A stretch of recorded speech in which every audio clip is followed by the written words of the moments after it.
with regional understanding. First quarter.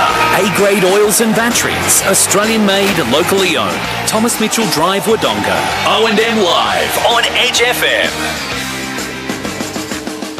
Welcome back to the McNamara Reserve. Sunbathed here at the moment. A beautiful May day, May the 16th, and La Fiesta Festival in Myrtleford today as the Saints are hosting the Roos here in round 6 SSNA Ovens and Murray action. Blake Panderescott with you, Bobby Jackson alongside me. All thanks for Avis Wangaratta and Brad Sprinkles, Freak, back where he belongs on the 40-wing stat sheet. Freaky, quickly, before we get to the outs, who are we looking at today on the 40-wing stat sheet for Corowa and for Myrtleford? Yeah, we'll start with the Alpine Saints, and we've got Maddie Munro, Ashton McPherson, Mitch Del Bosco, Cooper Thomason and Riley Smith. And then for the Roos side of things, we've got Tom Forrest, Angus Curry and Rainford Jolliffe.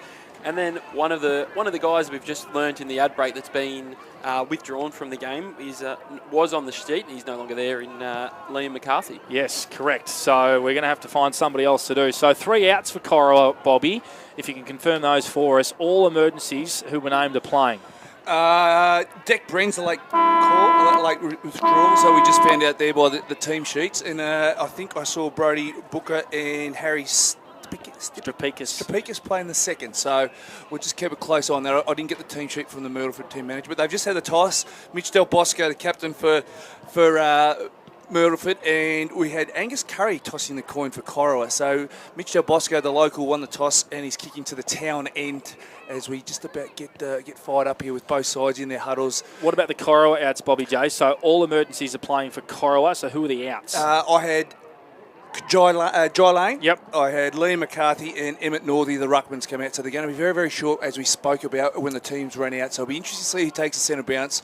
And they're going to have their hands full against Big Smithy today. So the Corowa Rutherglen's task doesn't get any easier up here in the toughest road trip in the O&M against the model Myrtleford Saints, who are on the rebound after a touch-up last week by 51 points from the Wang Magpies. So both sides, Corowa have broken from their huddle, and Myrtleford have just broken from theirs with their last words from their captain. So a great day, no breeds to speak of. Both sides are breaking out into their respective lineups. As I'm just watching, it looks like Brady Riccardi's going to start deep with Matty Munro and Lockie Murphy-Dale in that forward 54 Myrtleford Saints. It looks like Jared Wallace is the laid in for Myrtleford for Declan Bren as well. So it looks like that's the one change for the Myrtleford Alpine Saints. So late changes galore here for both sides today. Freaky, who do you think wins and why, my friend? It'd be hard to tip against the home team, the Saints up here. It looks like, obviously, as you guys touched on, they're looking just in the Corowa middle of the ground, that there's not much height at all. So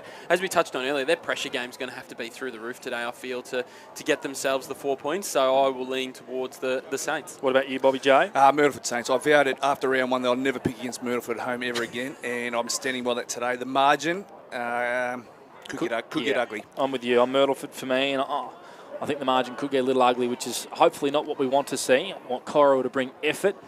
It looks like Deacon Clancy's getting the first centre bounce against Riley Smith. So we're underway here in round 6, Ovens and Murray action between Corowa and Myrtleford. Can Corowa cause an almighty upset here in the Alpine Valley? Looks like we're going to have another secondary stoppage as all players bore in. We'll get Bobby J to have a look at some matchups for Avis Wangaratta. And, of course, have a look at who's lining up on each other. We have another secondary stoppage in the middle of the ground. The ball's moved about 3 metres.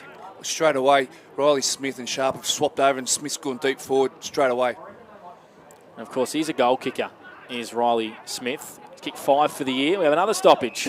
That was really noticeable. As soon as that secondary stoppage happened, both Sharp and Smith swapped at sprinting speed. So it's obviously a game plan to get Smith deep inside that forward 50 as another free kick from a stoppage to Mitch Del Bosco. There is finally a little breakaway as Del Bosco kicks beautifully to big Riley Smith at half forward. Hand passes to a runner in Maraca.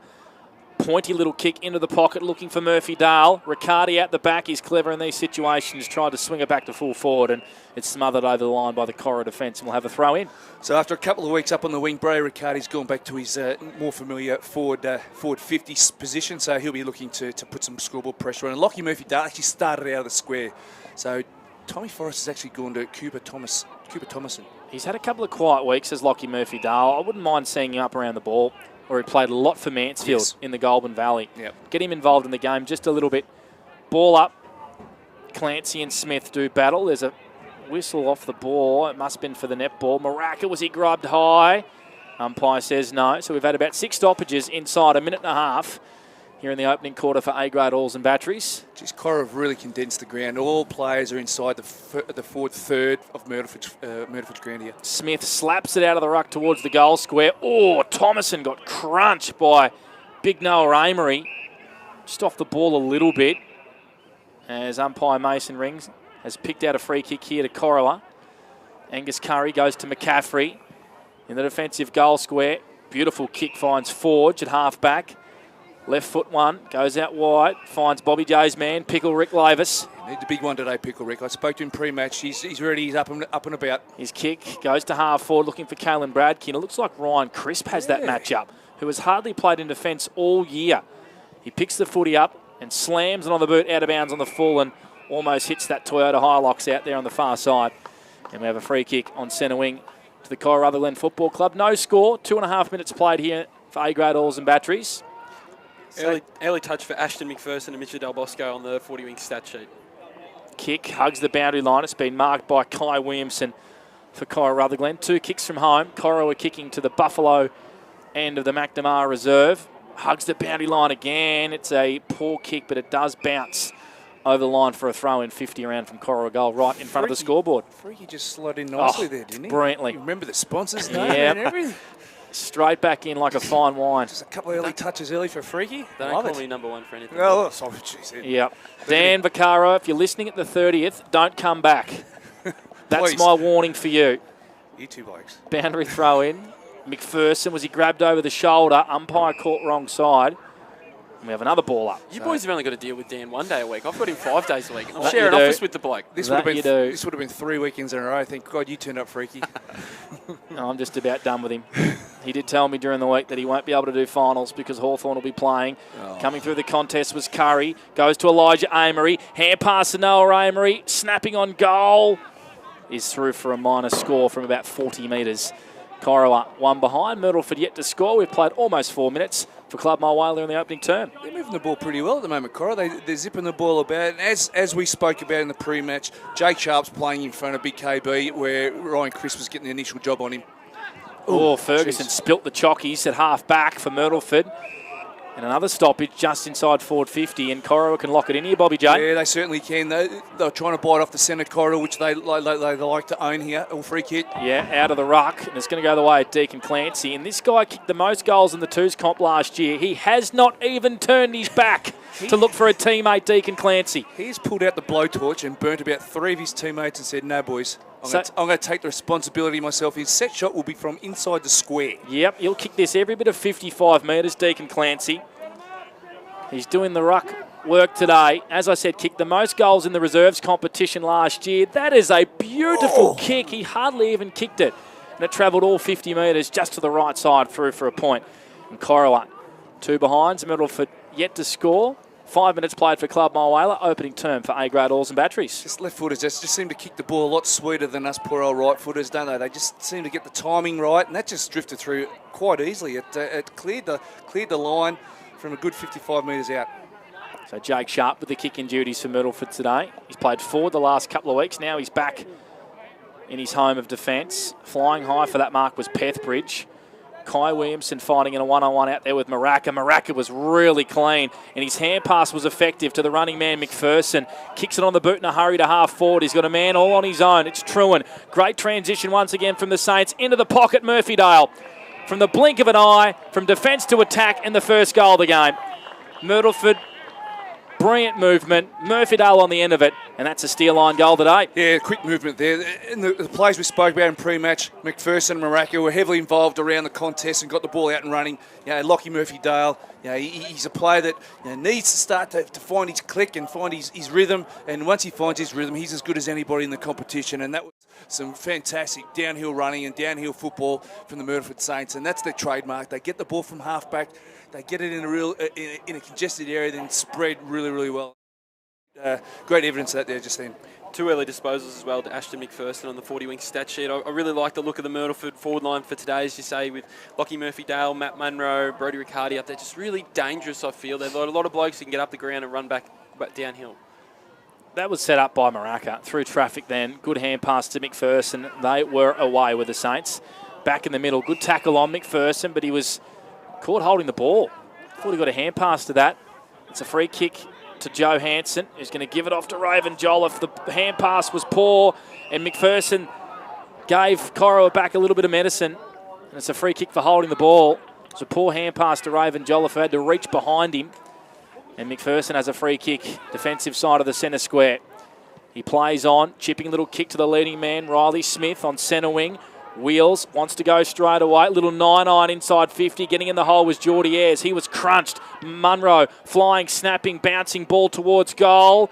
Trickles over the line for a boundary throw-in. And it's going to be tossed in a dangerous position for the Myrtleford Alpine Saints. So what happened to that centre bounce? Riley Smith took the centre bounce and Jake Sharp started on a wing and slotted straight in behind the footy, and Riley Smith pushed forward as quick as he possibly can. So it looks like Jake Sharp's going to be playing a kick behind the ball, and Smith's going to take the centre bounces and then move forward. That's why you're the best in the business in terms of analysis for Avis, Bobby J. You pick up on all the little things. I'll try. Damon Harrington wrapped up by Tex Longmire. Made his debut as a 15-year-old young Texan. Yeah, we saw it. We actually commentated under 16s game at the Birrelly Park. That's right. And the Texan turned it on that day. He flexed his muscles and showed us what he was made of. Riley Sharp slaps it forward. Munro comes up and meets the football. Miotto bananaing from the boundary towards full forward. Longmire dropped a mark, and Corowa don't muck around. They rush it through for a minor score, and they take a kick in straight away. So the Saints go to 1-1-7. Corowa 2 behinds, and they're running and gunning through the middle of the ground. Here are Corowa Rutherglen taking a couple of bounces as Angus Curry has to find a leading man. Does. Best play of the year for Corowa, I reckon.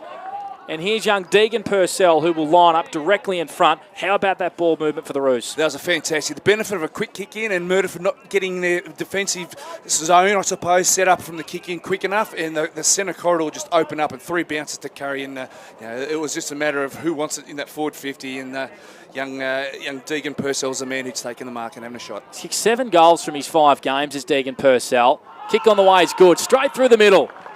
Good start here for Corowa, who are up for the fight. And a young man who played interleague rep in the 18s last year has had a really good start to his senior career at Corowa. And they take the lead by a point here for Maccas. They've been pretty good here. They're moving the footy when they get some space. Myrtleford a little bit, not quite on their defensive setups as quick as they usually are. And they're taking full advantage of this. And the whole ground opened up there for Curry. And it was a pick of all 3 forwards in the forward 50 in... young Deegan Purcell was the one that received the footy there on his chest. 3 inside 50s on the 40-wing stat sheet for Corowa Rutherglen as well. So they've been able to get the ball inside their forward 50 and have been able to lock it into periods, but the transition play there was sensational. The quick kick-in was perfection. Yep. Opened the whole ground up for the Roos, and Curry was away. Del Bosco, dribbling little kick forward 20 metres to Myrtleford, just hacked off the ground by Corowa out to the broadcast wing. It's a foot race between Charlie St John and Jack Trewin. Both very quick, and Trewin in the end is happy to see this ball over the boundary line, and a beautiful pocket of sunshine here at the McNamara Reserve, and a boundary throw in just forward to centre wing for the Saints. That might be Damon Harrington in the pink boots. Yeah, I thought that was his pink boots. He's quite slippery, isn't he, Harrington? He is. Sorry, you're right. It was Harrington, not Trewin. The pink boots got me. He did make Dan's list last year as one of the fastest players in the Ovens and Murray. Smith, that was a throw out of the ruck.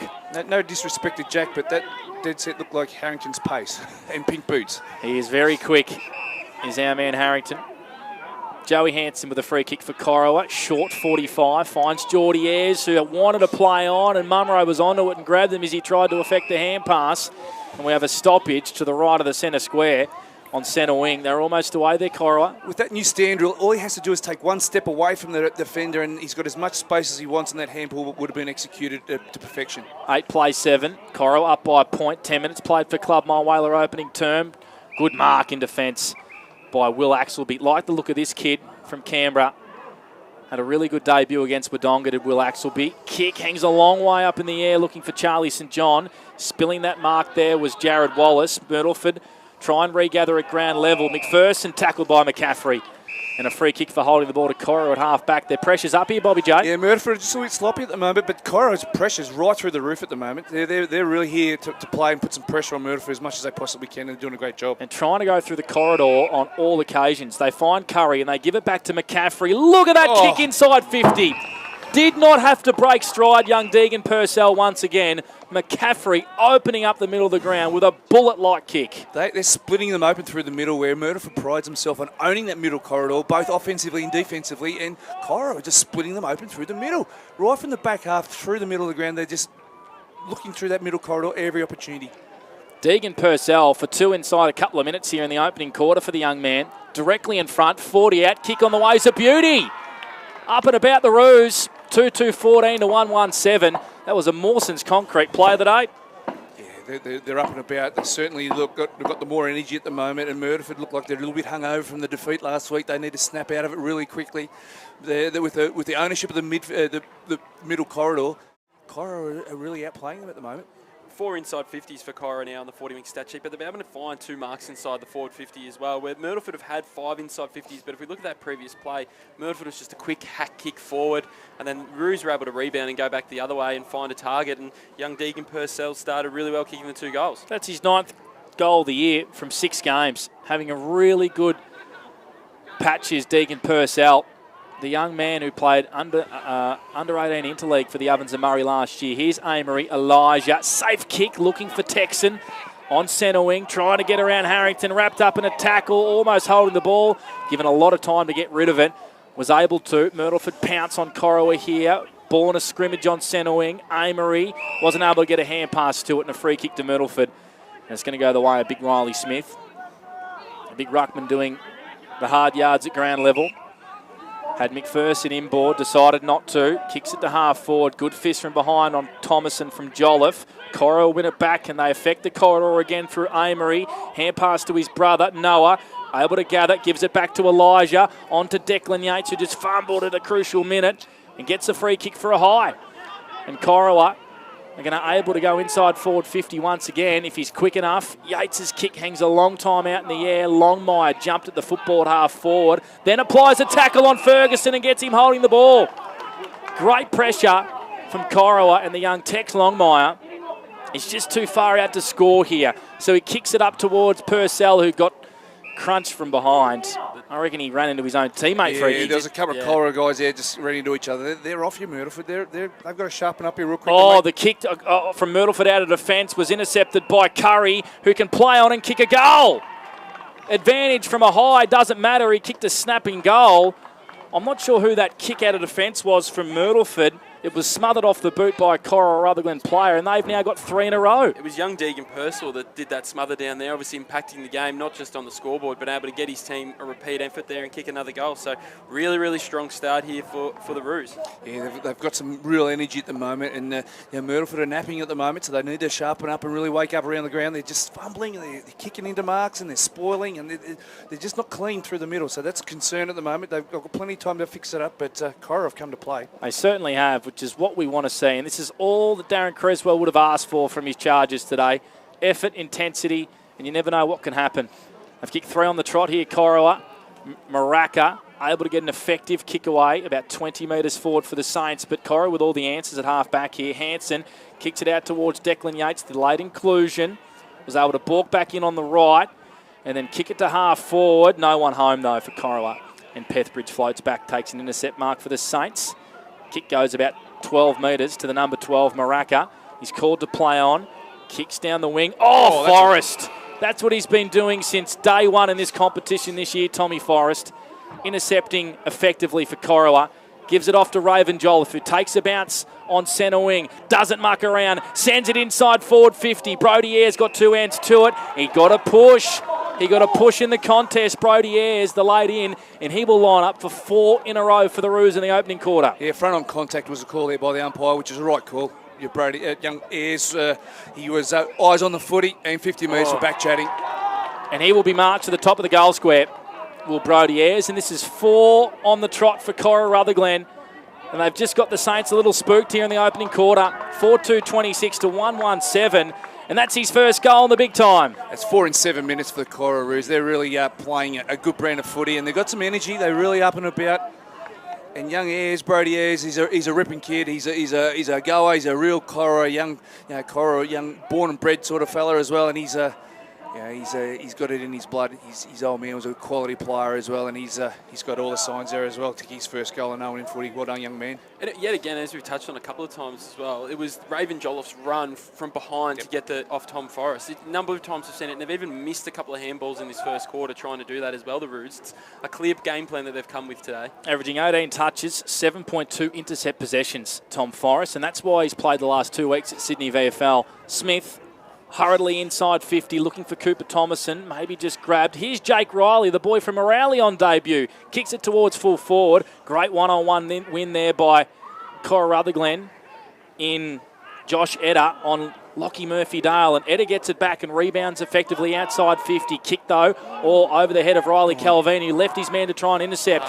Well done by Crisp. Ryan Crisp beeline the football and kicked it to half forward for Myrtleford. 2 Roos fly. Edder left the football behind. So did Jackson Richardson, who's been pinged holding the ball. Has he, Bobby J? Incorrect disposal. Oregon was knocked out of the contest. Geez, that was an important intercept by Ryan Crisp. They were away, Corowa. They had 3 on 1, and he had to win that contest, and he did. Otherwise, that was another goal for Corowa. Cooper Thomason's kicked 12 goals this year in his debut season for Myrtleford, the boy from Brighton. He has been kept goalless in the last couple of weeks. He's gone back with confidence, hasn't he, Panda? He'll kick from probably 53, 54 metres, Bobby J, for Avis. Of course, in round 1 on Easter Sunday, he wanted to pass off from this sort of distance. Does he have the distance in him? 45-degree angle, kicking to the town end. Drop punt on the way is beautiful. Distance is just kept in play. Interestingly, punched forward by Corowa, and it wasn't rushed over the boundary line for a minor score. In the end, it's a boundary throw, and Myrtleford can reset inside forward 50. They do trail by 19 points, 7-26 for Maccas. It's not the worst result with Riley Smith being your number 1 ruckman and dominating in the ruck to start this game. So they'll be having their set moves and set plays here right now, Myrtleford. First quarter for A-grade oils and batteries. Camped inside Myrtleford's attacking 50. Well done by Joshy Edder. Onto Will Axelby. They're going to rebound once again. Kick it out to the far side. Will it sit for Kai Williamson? It does. Jake Sharp corrals him. Williamson doesn't hesitate, though. Comes back in on the right foot. He's going to try and open up the corridor. It's a beautiful kick. Looking for Pickle Rick Lavis. Shows a little bit of candy. Effective hand pass out to Bradkey, who's too far from home. Floating kick inside forward 50. Pethbridge intercepts for Myrtleford in defence, and he hurries on straight away to Calvin, who's at left half-back broadcast side. Repeating, Corowa have kicked the last 4 goals in this game to lead by 19 points, all thanks to A-grade oils and batteries. Myrtleford effect the switch. Brady Sharp on the far wing. Goes out wide looking for his brother Jake. Kai Williamson's got too much pace, though, and gets the football onto Jackson Richardson. Inboard kick finds Tommy Longmire at half-back for Corowa. Myrtleford are asleep here. They've fallen asleep at the wheel. They're getting beaten at their own game. The rebound from half-back from Corowa is really, really impressive, and they're only in the centre of the ground. They're going there again at every opportunity. Tommy Longmire's kick wasn't great, though, and Brady Sharp intercepts across half-back. Inside 50 numbers freaking in the first quarter for 40 Winks. Yeah, 8 for Corowa, 6 for Myrtleford. But obviously, as we've touched on, Corowa got the 2 marks inside 50, so they've been able to lower their eyes and find their targets. Here's my man, Reese Grant, right in the centre circle. The McNamara reserve. The kick. Oh, Mioto made it look all right. Looked a little long for him, but he stuck out the one juke and marked it. Kicks into the pocket, floating across and playing some sort of opening quarter as Will Axelby. Yeah, he certainly is, isn't he? He's just slotting in across that half-back there and cutting him off. Nothing unlike the Simon Curtis role that he plays for Myrtleford. So, yeah, the Corowa have come here with a game plan that's working at the moment. Here's Tommy Forrest inside his own defensive 50. Goes out really wide, looking for Williamson, who's up against Riccardi. Boundary line wins out on the far side. We might go around the grounds if we can soon for the Premix King and also Everton Farm Supplies. We'll find out what's happening in the other games. Only 4 games this weekend, Bobby J. Your doggies boys have a break. Yeah, that's all right. They've got 2 weeks off, haven't they? They do. The in-league game next week. I've just got a gut feeling, Penna, there's going to be some honest feedback for the Myrtleford boys at quarter time. Yep. Considering what we can hear to the box left of us, I reckon there'll be quite a bake at quarter time. Push in the back there against Riley Sharp in the ruck contest. We might just quickly go around the grounds, Freaky, if we can. What's the closest game? Yeah, North Albury up by a point over Yarrawonga, 10-9 early in that game there. 20 points up, Lavington over Wangaratta. 20 points up over Wang. Yeah, and wow. The Rovers are up by 11 points against Albury. Here's Myrtleford at half forward. Maraka, left foot kick. looking for Lockie Murphy-Dale, who had 2 to beat, gets out the back. Hanson's got to be nifty. Left foot kick was nice. Finds Longmire. Hand pass to Axelby, who's had a lot of footy in the opening quarter. Kick is a beauty. Just intercepted at the last minute, knocked out of bounds by Jake Sharp, who almost landed in Richardson's arms, and have a boundary throw and still out on the far wing, where Corowa lead by 19 points, 26-7. After Myrtleford kicked the first, Corowa have kicked the last 4. You're right about Axelby and Forrest. They're really the Rock of Gibraltar back there for Corowa at the moment. They're not only stopping the play, but creating rebound off that half-back line, and a lot of it's through that middle, but now they're sort of, Myrtleford are starting to get their defensive structure set up behind the ball, so they're going to have to go around. Forge looking for Richardson. Ferguson, good kick, finds Riley Smith leading at the football. He marks just inside his attacking 50. Chips it up looking for Cooper Thomason, caught too deep. And made Hanson really earn that free kick. That was a heavy hit. Yeah. Old smoking Joe. He's not smoking so much now. He's down. Looks like he's winded. Yeah. Took the wind out of him. Just He's had his as legs. brave as they come, Joey Hanson. Certainly is. He's a kangaroo through and through, isn't he? That was standing in front of the forward. Yeah, he's one of those blokes who you ask him to run through a brick wall and he won't ask why. He'll just do it. So he's received a well-earned free kick. Hanson goes out wide. Oh, coming in and trying to mark that footy was Richardson. Oh, clever little attempt to go through his legs from Kalen Bradkey, and his bottom got in the way as he tried to attempt to go through the legs there, Bobby James. It's a boundary thrown in the same spot as about a minute ago. We've gone 22 minutes for Club Mile Whaler. Corowa by 19 points. Yeah, KB's playing a bit further up the ground. He's been asked to do a bit of ruck work. He's actually rucking against Sharp at the moment, so he's been asked to do a little bit more than just kick goals today, KB. It's a good spot from Bobby J for Avis Wangaratta. That's why he's the best in the business. Sharp dives over the football.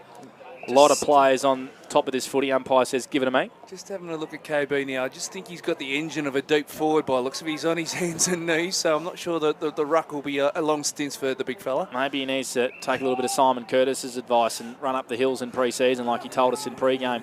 That hill that Travis Cartwright is panning on right now where KB has the football is the hill that Simon Curtis runs up in pre-season. 3 times a week. 3 times a week. Just let that sink in a little bit if you're watching on the O&M Snap Print Solutions live stream. Deegan Purcell tried to mark the footy at half forward. Ferguson wrapped up by Amory. Ball up. I just got a cramp looking at that hill. That's crazy, isn't it? I thought he was going up there trying to maybe find himself some deer or something, and he just running up for pre-season. That's why he is unbelievable. I'd love him out there today. Maraca kicks it to half forward. Jack Truan marks, and now a little pocket of space opens up for Murphy Dale. The kick just missed him, but he was able to gather at ground level. Went by hand towards Munro, who applied an effective tackle inside 50, and the Saints have a stoppage 40 from their own goal. Lockie Murphy Dale's got his hands in his head in his hands, thinking he shouldn't have handled that. He could have actually run around Matt Munro and had a shot himself. Here is the muncher who can settle and snap on goal from 30. Shelling peas from Matty Munro. He just hooked it too far.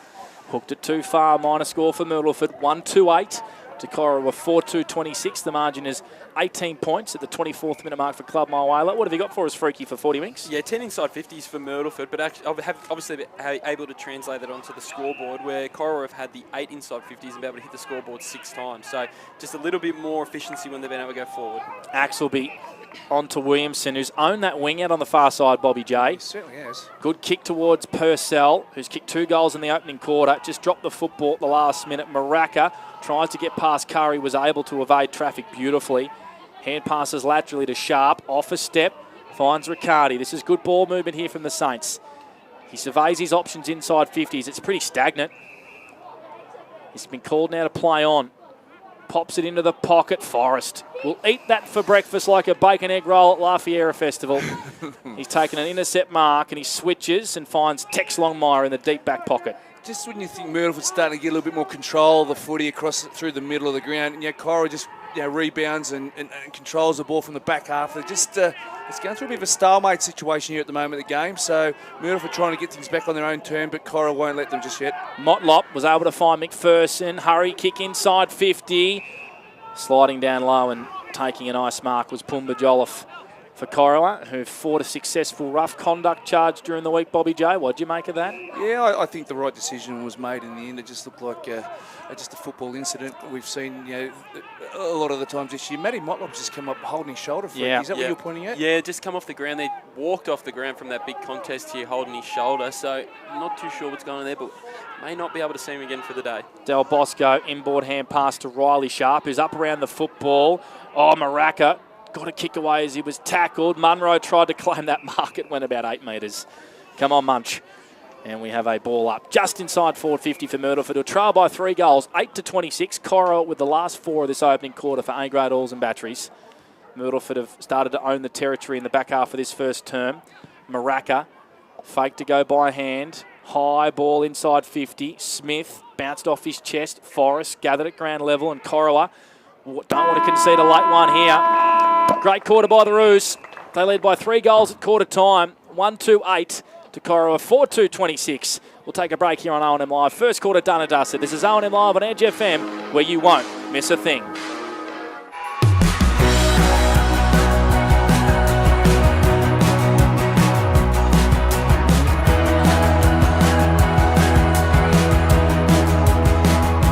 SS&A, this is your place. All right. I love you. Have a good shift. The all-new Nissan Navara, built for the grid shift.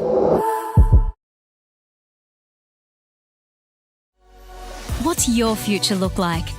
Where do you want to be? Whatever it looks like, with GoTAFE, you've got this. Get real skills for real jobs and careers right now. Search GoTAFE today. The Ovens and Murray Football League is proudly sponsored by Opal. Thinking packaging? Discover Opal.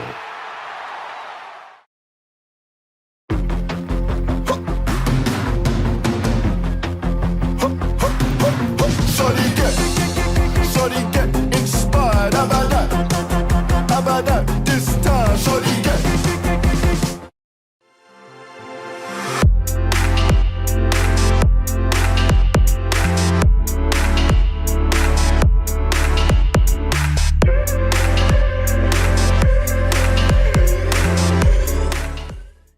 Explore where your new home begins. Discover our designs. Discover local land. Discover what's possible. Visit Sundancer Homes' new sales centre and showroom at 482 Kiowa Street, Albury.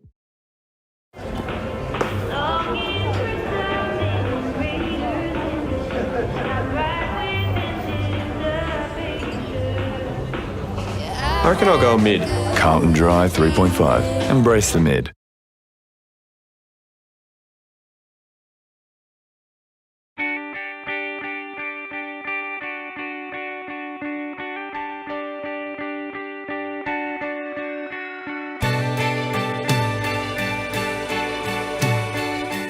No one celebrates life like you do.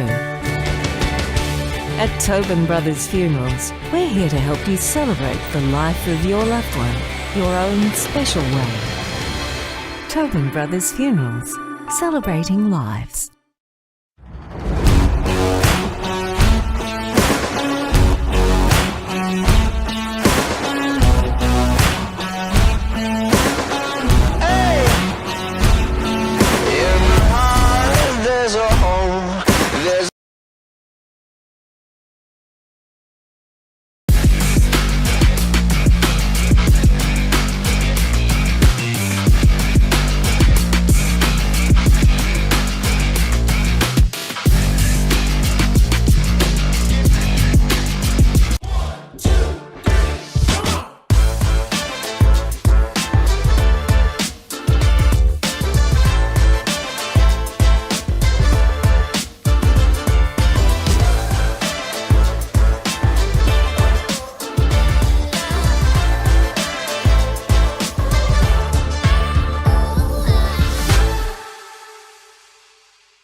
Adroit Insurance and Risk, your local insurance advisor, able to tailor insurance programs to support your business. And we're proud to support our local community.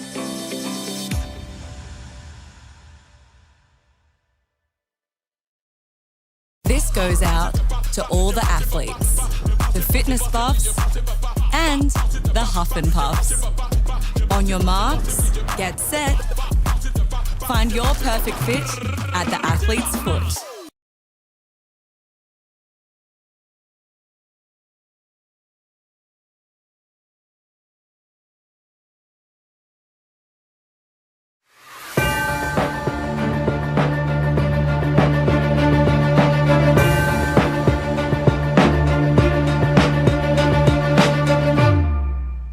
All your Hino truck needs.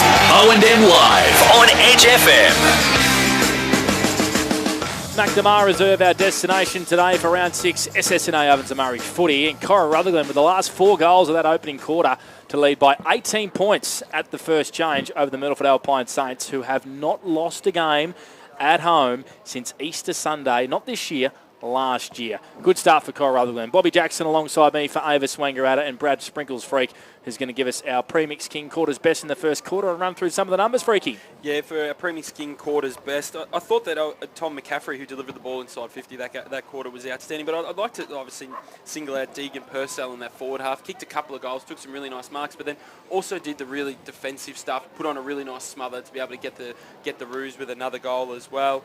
And for the Saints side of it, I mean, there's obviously a lot of few guys that are trying their best within there. Obviously, I thought Josh Maraka was all right for them in that first quarter, good at really evading a bit of traffic. And if we have a look at the 40 Winks stats sheet, Myrtleford in the end of that quarter started getting on top in the territory battle. They ended up having the 14 inside 50s, but have only been able to hit the scoreboard 3 times. But we have a look at the Roos, who went inside forward 50 8 times for that quarter, but were able to hit the scoreboard 6 times. So just that efficiency, hitting the board, is really favouring the Roos at the moment. It goes hand in hand with that direct football that they played in that first quarter. What do you think of the first quarter, Bobby J? Pressure was right up for Corowa. Yeah, I just think I'm just trying to get inside Funky's head, which is a hard thing to do. A hard thing to do for most coaches, but he'd be really disappointed with their effort and execution.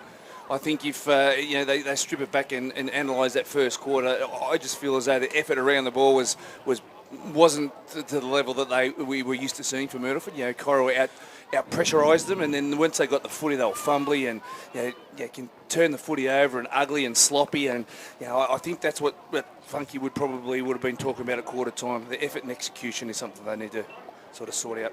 And if we go around the grounds for Everton Farm Supplies, North Albury up by 7 points against Yarrawonga, Lavington up by 5 points against Wangaratta, and a goal, the difference between Rovers and Albury in the favour of the Rovers. Closest round we've had for a while. Nice. Let's hope it stays that way, Bobby Jackson. Nice. Well, this is the blowout at the moment, isn't it? And I reckon the odds at the start of the game for that would have been pretty high. Yes. Please gamble responsibly. Looking forward to heading to La Fiera after this. Good pizza. The soccer tomorrow, Freaky. You're still into the Arsenal soccer? Yes. Are they going to do it or not? Yes. No, they won't. You watch them crumble on the last day against Crystal Palace. You watch. Not this year, mate. Not this year. And City will sweep in with another title. 26-8, Corowa will resume leading this second quarter, all thanks to Jacob Hino. McPherson, first there, just ran past the football. McCaffrey, who delivered the ball brilliantly inside forward 50 in the opening quarter. Played a lot of GWS VFL footy, McCaffrey, in the last couple of years. Smith tapped down to McPherson. Thought he had his jumper held. Curry has got his left hamstring heavily bandaged. Of course, we did speak to Darren Creswell a couple of weeks ago, and he was on one leg, so clearly carrying an injury. It goes out towards Tex Longmire. Calvin gathers for Myrtleford. They go back inside their defensive 50. Sharp finds Harrington. 40 out from his own defensive goal. It's been called to play on. There was a Corowa man in the vicinity. Good kick to Pethbridge. He wants to give it and go. Kick down the wing, over the head of McPherson, and Raven Jolliffe was super clean to gather that ball.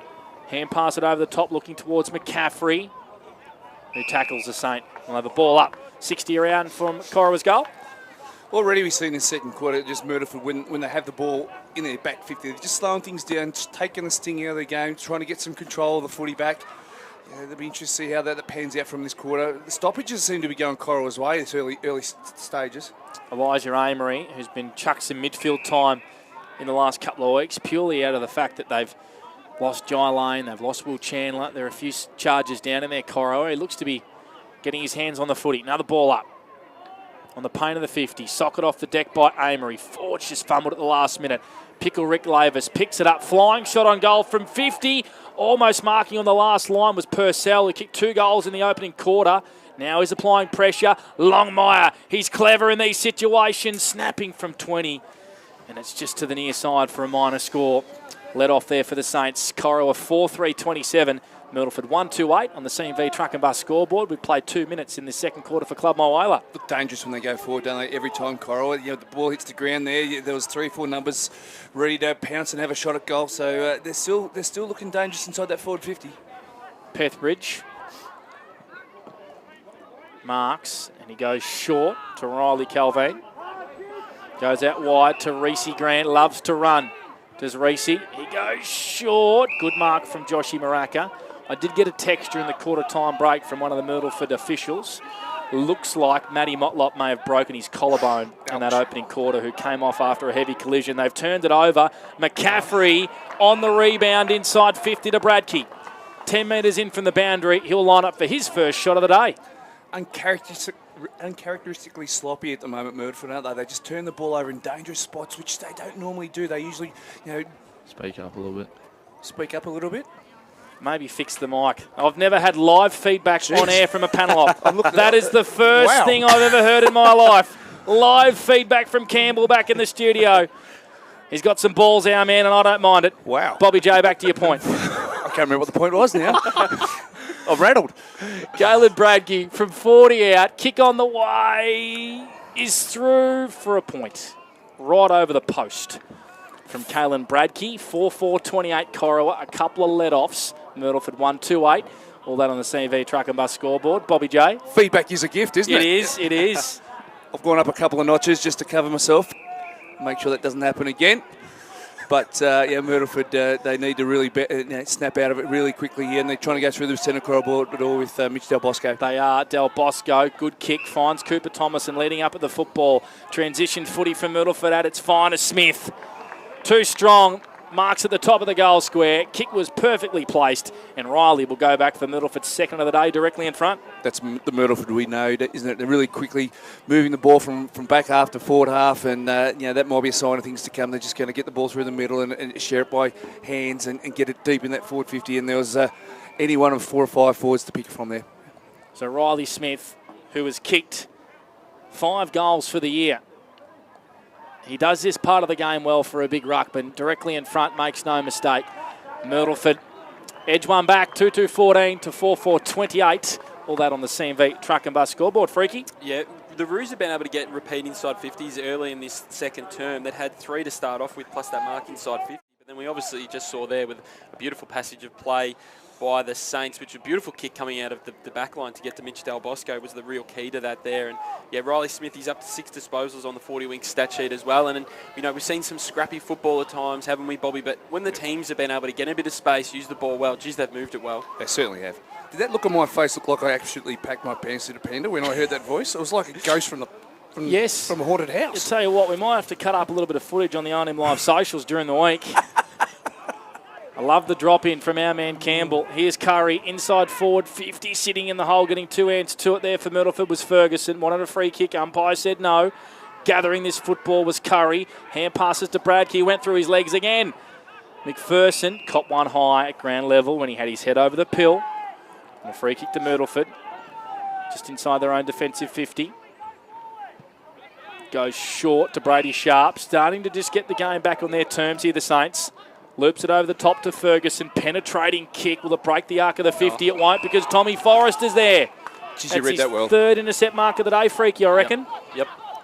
He's been fantastic as Tommy Forrest goes wide.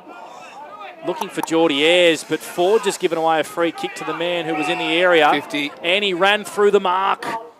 He ran through the mark as he was coming to the pine, did Jaden Ford. So a free kick to Truan. He'll be marched inside forward 50 for a shot on goal. That's just lack of awareness of where you are on the football field. He ran through, unaware of what was going on around him, harmless, but cost his team a very, very short 50, if I'm going to say so myself. Yep. That was... That's 38 metres, I reckon. Yeah, I was going to say 35, but I'll back you 38. Your eyes are better than mine. My one. So Jack Truan, who has kicked 5 goals this year, couple against Wangaratta last week, the boy from Kangupna, Is that your way, isn't it, Bobby J? No. Okay. Trewin hangs it out to the left. Does it swing back? It does beautifully. Beautifully weighted from Jack Trewin. And Myrtleford have got 2 in a row. 20 plays 28 for CMV Truck and Bus here in the second quarter. Yeah, Kingupner's a bit closer to Shepherd and Panda, but he's certainly been a good pickup along with Thomason across that half-forward line, and he's really dangerous. He's a stringy sort of build, and he runs really, really well. So he's just he's that midfield hybrid, high-forward type of player that can play a real role, particularly on a ground like today. And yeah, that was a good finish. It just drifted back from left to right nicely. We touched on at quarter time that the efficiency for Myrtleford going inside the forward 50 hadn't really translated to scoreboard. 2 inside 50s, 2 goals in this second term, so much better. Oh, don't go anywhere, Freaky, please. He's straight back in. Talks sense and no smack, doesn't he? Yep, straight back in. And you wouldn't have thought that he missed a beat at all. Here's Hanson in the middle of the ground. McPherson goes out wide. The Saints just starting to get their running game going here. Ferguson's hand pass was a bit too hot for Del Bosco. Munro made it look all right, gives it back to Mitchy Del Bosco. Evaded the tackle of Pickle Rick Lavis. Harrington on the left, good kick. Does it stay in the field of play? It does. Thomas and Marks right up against the paint. 70 metres out from goal. Chips it over the top looking for Riley Sharp, and that ball goes over the boundary line in front of the scoreboard. He's called out in the full. Oh, okay. He has indeed. So it's a free kick to Corowa at half-back right in front of the scoreboard. The only 2 goals of this second quarter for Jacob Hino. To the way of Myrtleford, they trail by 18 points at quarter time. Maraka and McPherson have been the major ball movers in that first quarter, but now Del Bosco and Munro and the tried and true are really starting to step their game up a bit and really start to get Myrtleford back in the game here. Oh, Tommy Longmire made Axelby slide down low to mark that ball inside his own defensive 50, and now they're under pressure. Corowa, the Saints swoop in. There's a whistle, and there's a free kick for a hold, and it's going to go the way of Corowa. Didn't see that one out of the binoculars. No, I missed it as well, mate. It looked like a little bit of a hold after he got rid of the footy. So Jolliffe, the recipient of that free kick. He can come out wide to Williamson. That's where he goes. Or Forrest, who floated in. Just a good size Tommy Forrest. He's going to play a lot of good state league footy, I reckon. Already got an opportunity at Sydney VFL. Williamson marks right in front of the Corowa bench. I feel like the next goal is really important for the Roos if they can kick it. High up and under, favours the wing. Good mark in the hole, Ryan Crisp. In fact, it's Calvin. Sat there, knew the contact was coming and took a good mark on centre wing and wins it back for the Saints. It's in the hands of Brady Sharp. 28-20, Corowa lead for CMV Truck and Bus. We've played 9 minutes for Club Mulwala. Really starting to control the speed of the game, aren't they? They go when they need to, and then they're controlling the football when they feel as though it's going against them. So they're getting things on their own terms at the moment, Myrtleford. Del Bosco kicks to Riley Smith, and why not? Good defensive fist from Tom Forrest to spill that mark. Axelby's hands were good. Looking towards Richardson, but Ferguson wins it for the Saints. A sky ball to half forward. Caught behind there was Wallace, wearing the 24, not the 14 that he was named in. Corowa win it back through Charlie St John. Good kick finds Geordie Ayres on the far side of the ground. Defensive side of the wing. Kick looking for Declan Yates.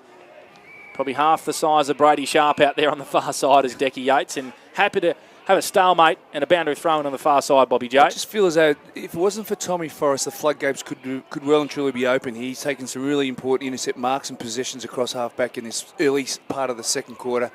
That Myrtleford is slowly but surely working their way back into the game through ball control and ball speed. Last 2 goals of the game have Myrtleford.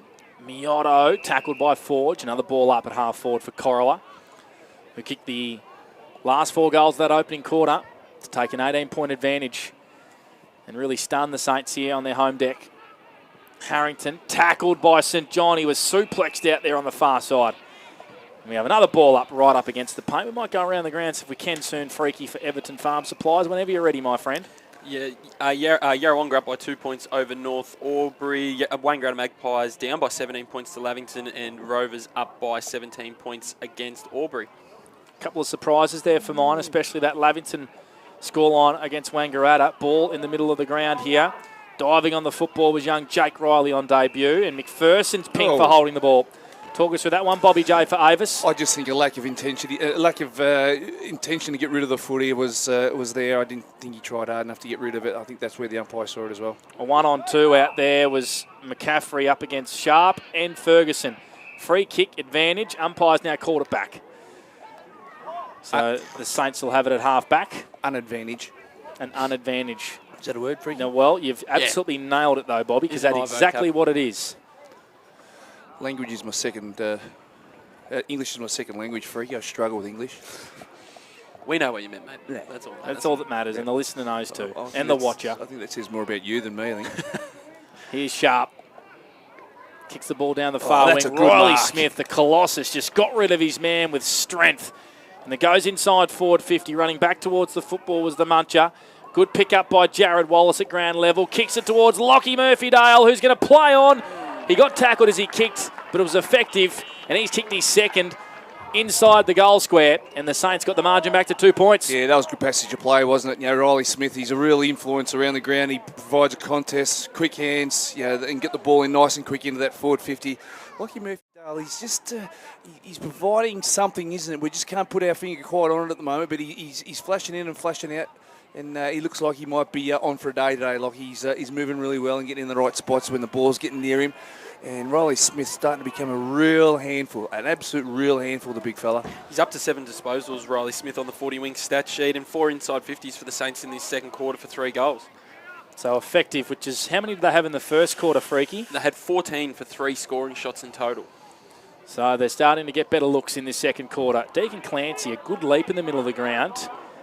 And here come Corowa through Curry, evades traffic, kicks towards Kalen Bradke, who's got 2 to beat.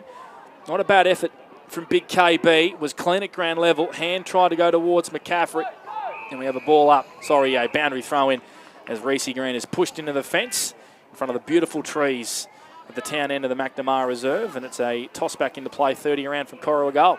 So it looks like Myrtleford are going to really work over the ruckman for Corowa today. They've got a 3-prong attack. We've got the Sharp brothers and Riley Smith working that centre bounce. So they're going to know they've had a day in the ruck. The Corowa boys Certainly are. Ice bars galore. Bradke just grabbed it out of the ruck, gave it to Curry, swings it around the corner, snaps it towards goal. Caught. Free kick. It's a free kick to Purcell, is it? What for? Must have been for a grab. Holding in the contest, and Deegan Purcell will line up from the top of the goal square and kick his third. No disrespect. I don't know if that was it Purcell? Yep.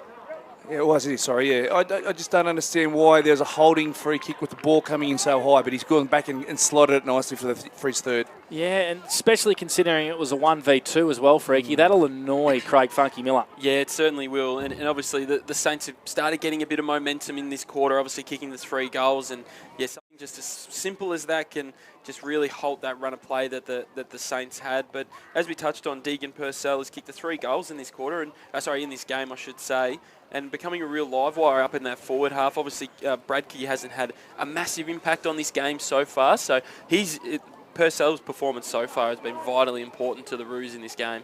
Yeah, they'll be really disappointed with that. That's an undisciplined act in that back line with the ball coming in so high. That's an easy kill for most defenders, particularly if you're 3v2, like you said, Panda. That would annoy the defensive coach.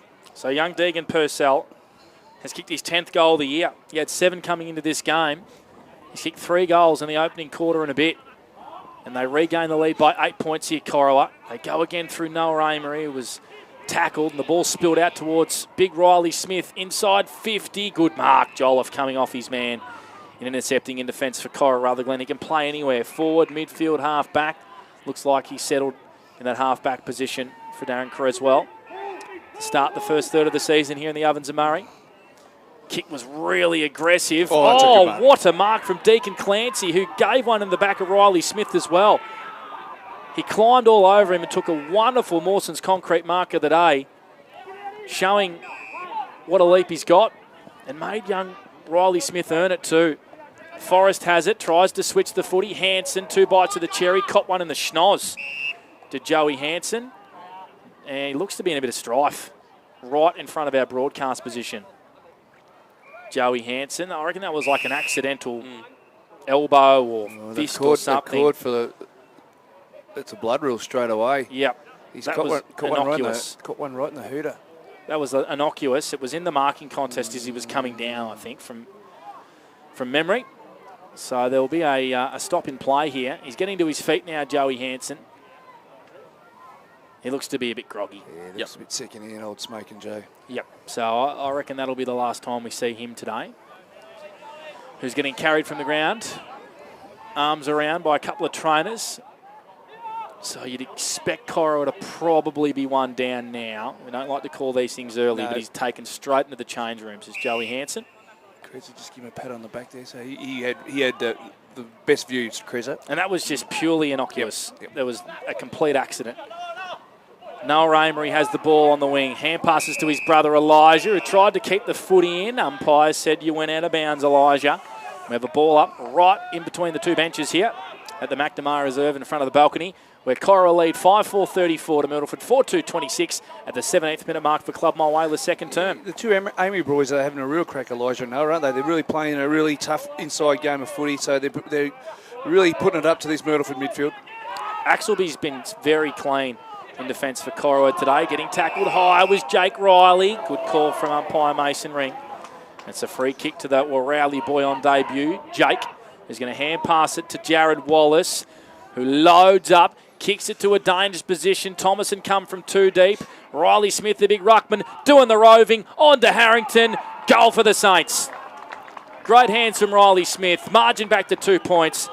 And just what the Saints wanted in the second quarter for Jacob Hino. Certainly was. Just a little bit of scrappy footy here. They just wanted to get the ball inside 50 to a contest. And Cooper Thomason come in and made the contest that they needed to bring the ball to ground. And, Harrington, with his blistering speed, got 5 yards on his opponent, and that was enough for him to finish it off. And Myrtleford are just slowly but surely wrestling themselves back into the game, and being 2 points down after the start they had and the style that they're playing, I think they'll take that right now. And they're still probably 5-6 minutes before the half-time break. Riley Smith up to 9 disposals in this game as well on the 40-wink stat sheet. So everywhere he's been, he's having his fingerprints put all over this match. So it looks like both teams will be one down, because Matt Motlop, we believe, has suffered a broken collarbone in the opening quarter. And Joe Hansen only a couple of moments ago was taken from the ground with what we believe was a concussion, as Del Bosco goes inside towards the pocket. Thomason caught by Tommy Longmire, who said, "No, sirree, you're not getting around me." And a great tackle from Longmire in the back pocket for Corowa. They're going to look to try and open up the far fat side of the ground. Kick it towards their defensive goal square. Jolliffe is going to go out really wide with a raking kick. Finds Forrest. How many for him, Brad Freak? He just had his 9th of the game. And a couple of intercept marks as well. And they link up by hand beautifully. Noah Amory, good link-up play for Corowa. Climbing all over Bradkey was crisp with a good fist. Harrington, the goal kicker only a moment ago, goes backwards to Sharp. Brady, good kick towards the point of the square. Inboard kick finds Ferguson, who was super last week on Xavier Laverty.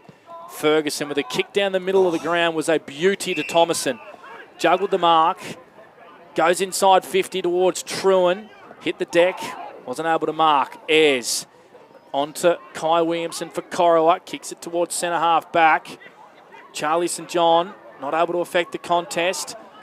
Thomason onto Harrington. Ball was spilled out as he tried to hand pass. Amory swung around. Got a kick as he was tackled. Bit of scrappy play here late stages second quarter. Corowa by 2 points. Del Bosco inboard to Joshi Maraka. Just going to settle things down for Myrtleford. It's a clogged inside 50, Bobby J. Good look finding a target in there. Yeah, they'll be looking for Riley Smith to get deep if they can, but they're going inside 50 now. Cooper Thomason takes the mark. Good mark, Cooper Thomason. A Mawson's concrete mark of the day. Got to the front position. He'll line up for his first goal in a couple of weeks.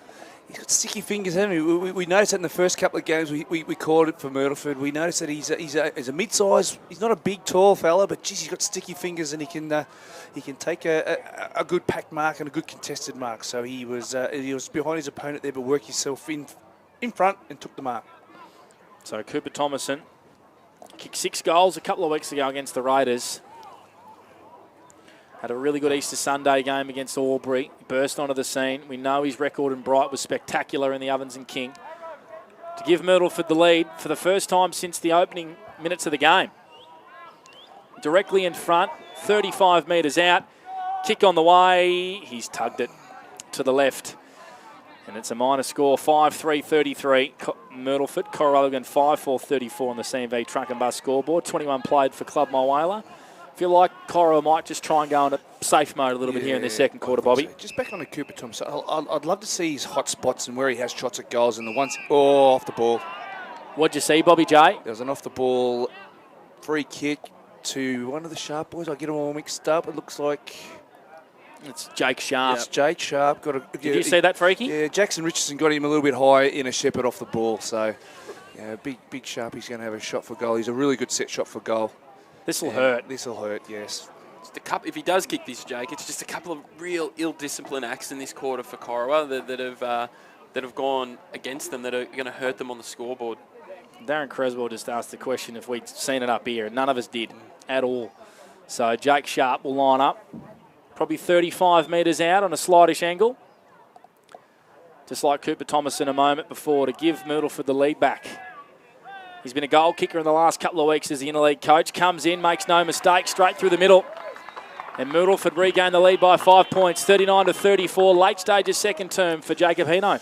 Yeah, the free kick was there. A little bit high, just off the ball for Shepherd that just went a little bit skew. No malice in it, of course. And, Jake Sharp, he's a fantastic set shot at goal, and he's proven that over his career. And, that he's lining up on a wing, playing in a different role today, I suppose. He's slotting in as a second ruckman when Riley Smith's taking the centre bounce and rolling forward. So, he's very versatile. All the Sharp boys are very versatile and play a very important role for this Myrtleford side. 10 inside 50s on the 40-wing stat sheet in this quarter for the Saints, so they've got some real dominance in their half of the ground. 5-1 second quarter in favour of Myrtleford, who have regained the lead here. They trailed by 18 points in the opening quarter. What a mark from Axelby, who was getting ripped down in the contest and was still able to have enough strength to take the mark. Good kick to Caelan Bradkey, who's played on at half-back, hasn't been able to get into the game. The kick is a beauty. Looking for Deegan Clancy, who was coming up at the football, but Myrtleford have affected the turnover on centre wing. Here's Miotto. 15-metre kick finds Riley Smith. How many now, Freaky? 10. Into the pocket. Thomason, good sticky jukes once again. Geez, that's a classic kick by Ruckman, isn't it? Just laid it out in front of Thomason, and Thomason did the rest. A beautiful kick from Riley Smith. Thomason sets it up, looking for Riccardi in the pocket. And we have a boundary throw in as Richardson takes it over the boundary line effectively for Corowa. Thomason himself on the 40-wing stat sheet up to 6 disposals in this second term. He only had the 1 in the first quarter, so he's got himself busy. 39-34, 23 played for Club Mulwala. Saints by 5. A couple of unlikely ruckmen here. Yep, who is it? Cooper Thomason and Caelan Bradkey. Go figure. Seen everything. I seen everything when Jack Penny was doing the ruck, and then I saw Joe Hansen taking centre bounces last week. Myrtleford trying to grab another one late here in this second quarter. Munro grabbed and tackled. Ball up, 30 out from their goal. Bobby J dominating for Avis Wangaratta. Freaky back where he belongs on the 40-wing stat sheet. Dan Vaccaro nowhere to be seen. All has restored here on O&M Live. Noah Amory with a big tackle on another stoppage inside the Saints attacking 50. Yeah, they'd love to pinch one late here, just Myrtleford, just to put a rubber stamp on this second quarter. A 5-1 second quarter for Jacob Hino as Caelan Bradkey grabs it out of the ruck, kicks a 60-metre ball in the air, travelled about 30 metres by distance. The old-fashioned bomb. Stave Rogers just around the corner. That was an old-fashioned bomb for the try. And we have a boundary throw in at half forward here for Myrtleford. Owning the territory in the second quarter, Freaky, aren't they? 12 inside 50s to 5, and the Roos haven't had an inside 50 for the best part of the last 10 minutes. The ball's really lived in the Myrtleford forward half. Good boundary throw in from the young umpire. McPherson out to Munro, wants his left. Hand passes over the top to McPherson. It's a floating old mongrel, looked on goal, and Forrest punched it through as it was about to sail between the big sticks for a goal. And a minor score to Myrtleford. 6-4-40, Corowa 5-4-34 for CMV Truck and Bus. McPherson and Mareka have had a really industrious first half, haven't they? They've just got to work, keeping their side in it, and now they're pushing forward and really trying to put a lead on the Corowa Kangaroos. Jolliffe goes out towards Bradkey, who actually fisted that ball instead of marking it. Geordie Ayres was pushed, and umpire says boundary throw in. Still in this same pocket of space, just on the right half forward flank here for Myrtleford, to the right of our commentary position here at the McNamara Reserve. 40 plays 34. Myrtleford by 6 points in a really entertaining game here between an undermanned Corowa. Myrtleford missing their 2 best players in Easton Curtis as well. Amory, who's been really good in the clinches for Corowa today. Geordie Ayres dribbled one out of the area. Sharp, hurried kick back in the attacking zone, and Forrest happy to see it over the line again for another boundary throw-in. So a bit of toing and froing between the sides here, Bobby J, who both just want half-time. Yeah, it's a real dangerous area here for Corowa. They just need to play the last two-minute drill here to make sure that Myrtleford don't get this last goal just before half-time. Siren imminent. 26.5 played for Club Mulwala. Riley Smith grabs it out of the ruck. Wrapping around the back of the contest was Del Bosco. Left foot kick into the pocket. Thomason working his way to the front. Did everything but mark it, and Tommy Longmire runs away. Streams out of defence for Corowa. He's taken 2 bounces. He looks up. He got nothing in front of him. And he goes short to Brodie Ayres, who made his debut a couple of weeks ago against the Raiders.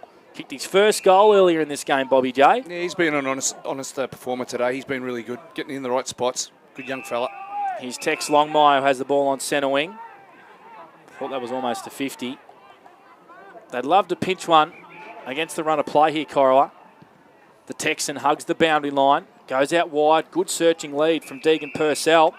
He's kicked 3 goals in the opening half. Inboard kick. Good build-up here. Curry, likewise inboard the Tex Longmire. He's got to get it in quick because the siren will sound for half-time soon. He kicks it into the pocket, out the back. Clancy! 2 hands to it. Has he claimed the mark? No, free kick here. A free kick, what, 100 No, there'd been a bit going on there for the last couple of minutes. So what did you see, Freaky? Oh, there was just a bit going on between Bradkey and his opponent there, and then a few others got involved. I didn't actually see what the free kick was for, because I was looking at the other end of the ground. So Bobby might have seen it. So the play was in the forward line for Corowa, and there's a free kick 200 metres off the ball. And now Myrtleford go inside 50. Murphy Dale chips it in towards Trewin. That really, really stings. That'd want to be a really good call from the umpire. Yeah. Because that was 200 metres off the ball. We saw a lot of that last week, Bobby J. It was just a little bit of push and shove. There's nothing untoward, no malice involved. Just boys, just a bit of strength. But there was not warranted a 150-metre turnover. So Jack Trewin has already kicked 1 goal in this second quarter. Will kick in front of the scoreboard here. About 35 metres out is where he'll make contact. For a 2-goal lead, it's a bit of a floater. It's across the face. And 1- score ends the second half, where Myrtleford kicked 5 goals to 1. And they led by 7 points after trailing by 18 at quarter time. 6-5-41 Myrtleford, Corowa 5-4-34. We'll take a break here on O&M Live, our halftime show for Maccas on the other side of this. It's O&M Live, where you won't miss a thing.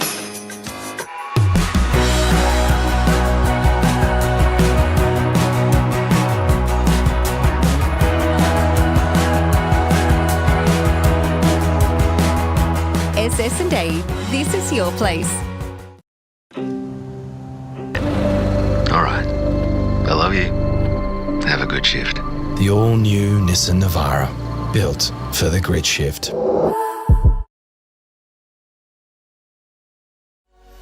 What's your future look like? Where do you want to be? Whatever it looks like, with GoTAFE, you've got this. Get real skills for real jobs and careers right now. Search GoTAFE today.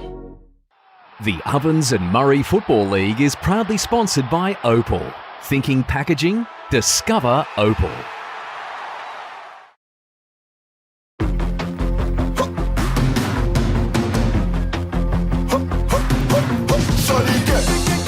Shorty get inspired. How about that? This time, shorty get.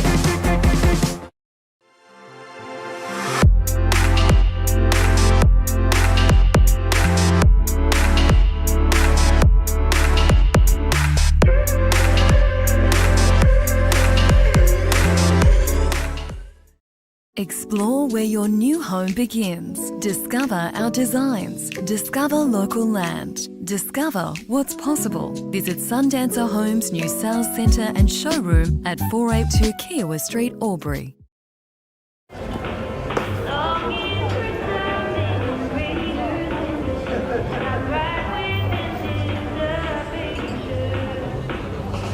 I reckon I'll go mid. Carlton Drive 3.5. Embrace the mid.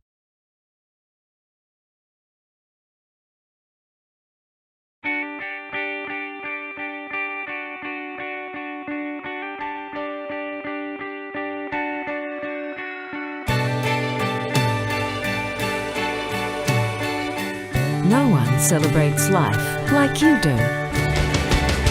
At Tobin Brothers Funerals, we're here to help you celebrate the life of your loved one, your own special way. Tobin Brothers Funerals, celebrating lives.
Adroit Insurance and Risk, your local insurance advisor, able to tailor insurance programs to support your business. And we're proud to support our local community.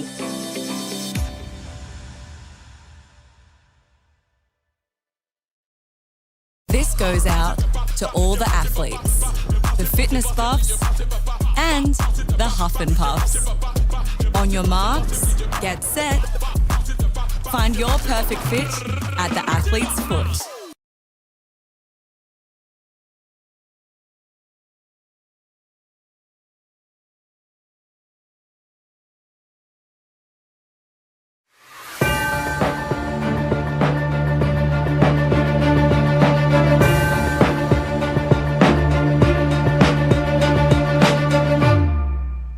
Donalds.com.au. O&M Live on Edge FM. Yes, welcome back here to the McNamara Reserve here at Myrtleford, where we're bathed in sunshine and we're witnessing a game that we probably didn't really sort of see happening when we first arrived. But you know, we're witnessing a 7-point game between the Myrtleford Saints and the Corowa Rutherglen. Welcome to Halftime Show from McDonald's. My name's Bobby Jackson, and my man Brad Freak, who's back after a bit of a spell, is here to help me work our way through this first half. And Freaky, to have a 7-point deficit for Corowa, they'd take that every day of the week if they turned up here at McNamara Reserve. Yeah, they certainly would, mate. And if you had given that to them at the start of the day, they probably would have taken your hand off. A couple, as we touched on in the call there as well, a couple of ill-disciplined acts in that second quarter, which gave Myrtleford a few shots a goal. But as we look at the whole game, the first quarter, the Roos, their run power through the middle and a bit of space and time and hitting some guys inside the forward 50 looked really, really good. And then in that second quarter, it was basically the same game but the other way around. Myrtleford found a bit of space, found a bit more control in the game, and we were able to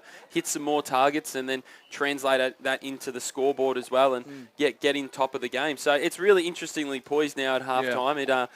Both teams will be looking to see what they can do in the second half. Well, it was a 4-1 in favour of Corowa in that first quarter, with Myrtleford kicking the first goal and through Lockie Murphy-Dale, and we thought, okay, this is the what we expected, Myrtleford to flex their muscles, but Corowa just owned that middle corridor and really punished Myrtleford at their own game, I suppose. And then in the second quarter, it was a 5-1 in favour of Myrtleford, where they got things back on their own terms. They took the sting out of the game. They controlled the ball across half-back, and when they pushed the button, they really moved it quick and got the ball inside 50. And probably they were more efficient inside 50. What was inside 50 conversion rate, I suppose we can go off? Yeah, well, we can look at Myrtleford as we touched on there. Bobby, in the first quarter, they went inside forward 50 14 times, but only had the 3 scoring shots for that term. In the second quarter, they went inside forward 50 14 times again, but they were able to have 8 scoring shots in that term. So they were able to get a bit more conversion, and they lowered their eyes. They found 5 marks inside the forward 50 as well compared to 2, and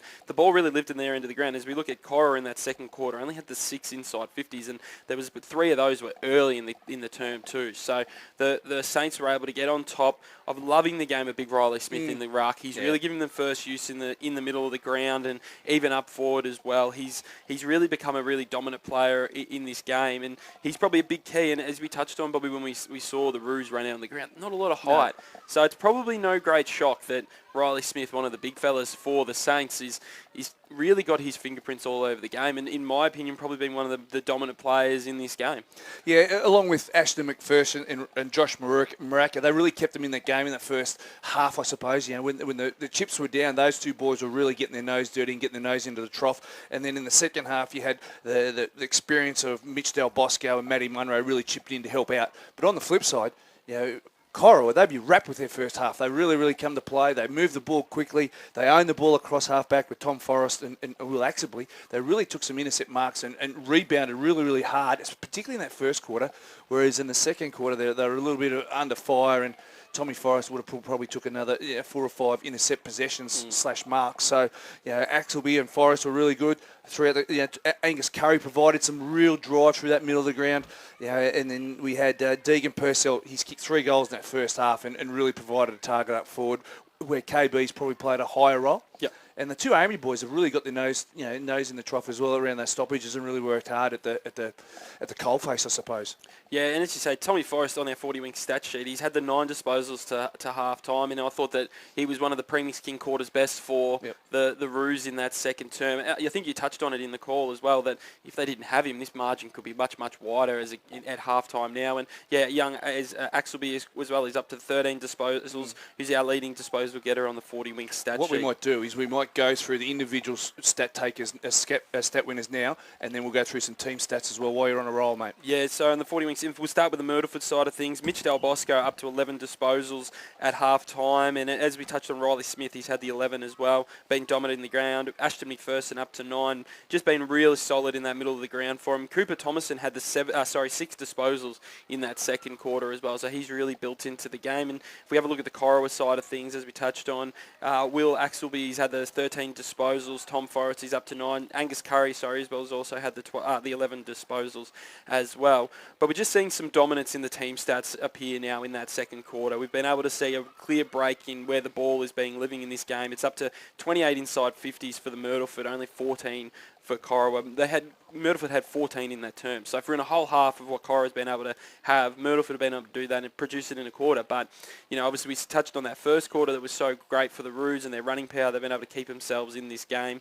And the 7 marks inside forward 50 as well for the Saints is just showing that they've been able to lower their eyes and probably use some of their height as well. Like when you put Riley Smith down there in the forward half as well, and Riley Sharp as well, these bigger guys that the Roos are struggling to not defend, but they haven't got anyone to go with them. So the least they can do is bring it to ground and get some of their smalls involved, and they've been able to in that second quarter and the first half as a whole. Yeah, this is a halftime show for McDonald's. We might just go through the goal kickers. I'll do that for you, Freaky. You've just nailed that perfectly there. For the Myrtleford Saints, we've got Lockie Murphy-Dale, who's kicked the 2-1 in each of the first and second quarters. Damien Harrington, Jack Truan, Riley Smith and Jake Sharp have all kicked singles. And for Corowa, we've got the 3 goals to Deegan Purcell, who's been a real live wire in that forward 50. Angus Curry has kicked the single, and also Brodie Myers, who's kicked his first owning goal for Corowa. And it's a real, it's a tough one for both sides. Actually, what we might do is we might talk about the 2 guys that got injured. We had one happen right here in front of us. Joe Hansen had a nose injury, and Matt Motlop, you got some mail on him? Suspected broken collarbone. Obviously, there's still a bit to play out there, but unfortunate for both teams as well to get injuries as well. It's you don't want to see that at any time. So all the best with those guys, and hopefully, obviously we saw Joey right in front of us, which was a clear head knock there. So hopefully he's okay. Obviously, there's a lot of protection there. Everybody did the right things when that came up at that period of the game as well. So, Bobby, put your coach's hat on. Obviously, the Roos were able to get run down a bit in that second quarter. What do you think it is that they need to do? Obviously, they probably like to play a little bit more like they did in the first half, but that high-pressure sort of game can be really energy-sapping. Yeah, you're right. They've sort of got to try and bring the heat around the source and let their legs on the outside do all the work. You know, the Amory brothers got to get to work and really control that footy on the inside and get it on their terms on the outside so they can control the footy moving forward. You know, I like the way that they've been trying to own that centre corridor.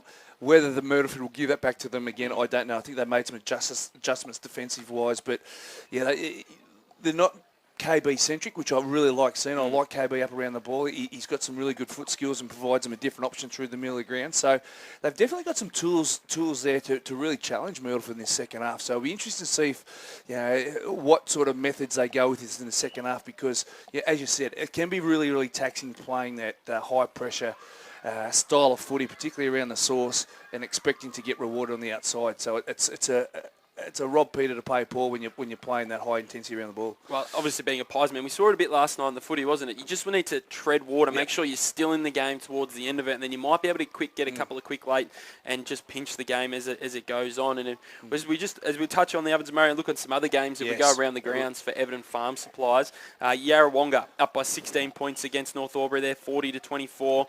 Wangaratta down by 26 points to Lavington at that game at the moment, and Wangaratta Rovers looking too good for the Tigers at the moment, up by 22 points. Presume all these games are at half-time as well. Yeah, exactly right. And we got an AFL game, mate. I think that's a bit of a bit ugly, but we'll touch on that one as well.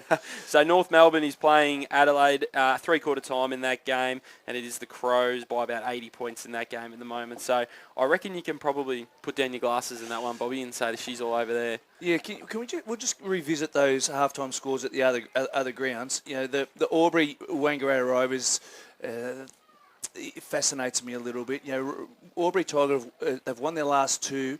They're coming up against the two-time champs who are well in control of what they're doing in their own destiny. Yeah. To be 20 points down at half-time, I think the scores are relatively even at quarter time. That game's got a few twists and turns to go before it's done and dusted. Yeah, as you say, there was only a goal at three-quarter time, and now it's out to that 22-point margin. But as you say, like the Rovers are so well drilled, they know how to play their own game, and they're looking really, really strong in that game there. But yeah, obviously, probably another big one is Lavington now kicking out, getting that lead. As we touched on at quarter time in that game, it was only a 5-point margin. They're now to 26 points at half-time. So that was the other game I wanted to touch on. Yeah, I watched Lavington last week, and they started really, really well and provided a real contest for Wangaratta Rovers. So they've got the tools to play really good brand of footy and provide some real contests moving forward and play a real part in the second half of the season. Well, Freaky, welcome back, mate. That's the halftime show for McDonald's done and dusted as we head into our last break before the second half of this clash between Myrtleford and Corowa here at the McNamara Reserves, and we're up for an absolute cracker in the second half.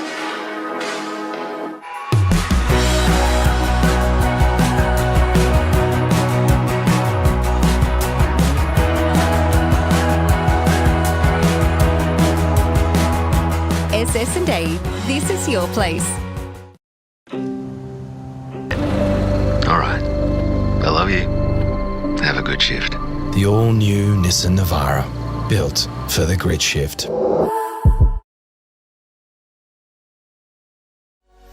What's your future look like? Where do you want to be? Whatever it looks like, with GoTAFE, you've got this. Get real skills for real jobs and careers right now. Search GoTAFE today. The Ovens and Murray Football League is proudly sponsored by Opal. Thinking packaging? Discover Opal.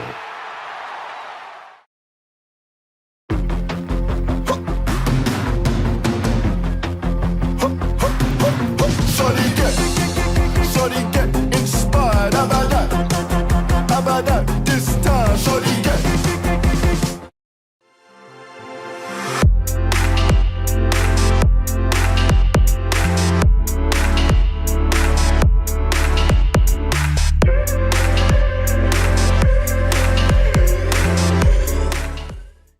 Explore where your new home begins. Discover our designs. Discover local land. Discover what's possible. Visit Sundancer Homes' new sales centre and showroom at 482 Kiowa Street, Albury.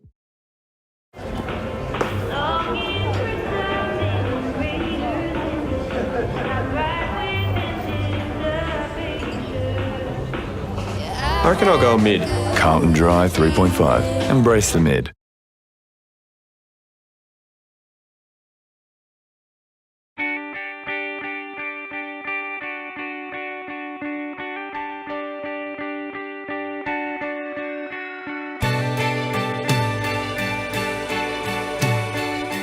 No one celebrates life like you do.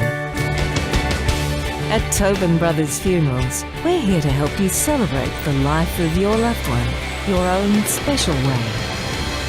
Tobin Brothers Funerals, celebrating lives.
Adroit Insurance and Risk, your local insurance advisor, able to tailor insurance programs to support your business. And we're proud to support our local community.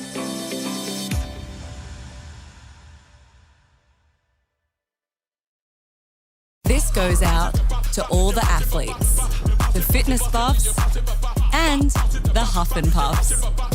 On your marks, get set. Find your perfect fit at the athlete's foot.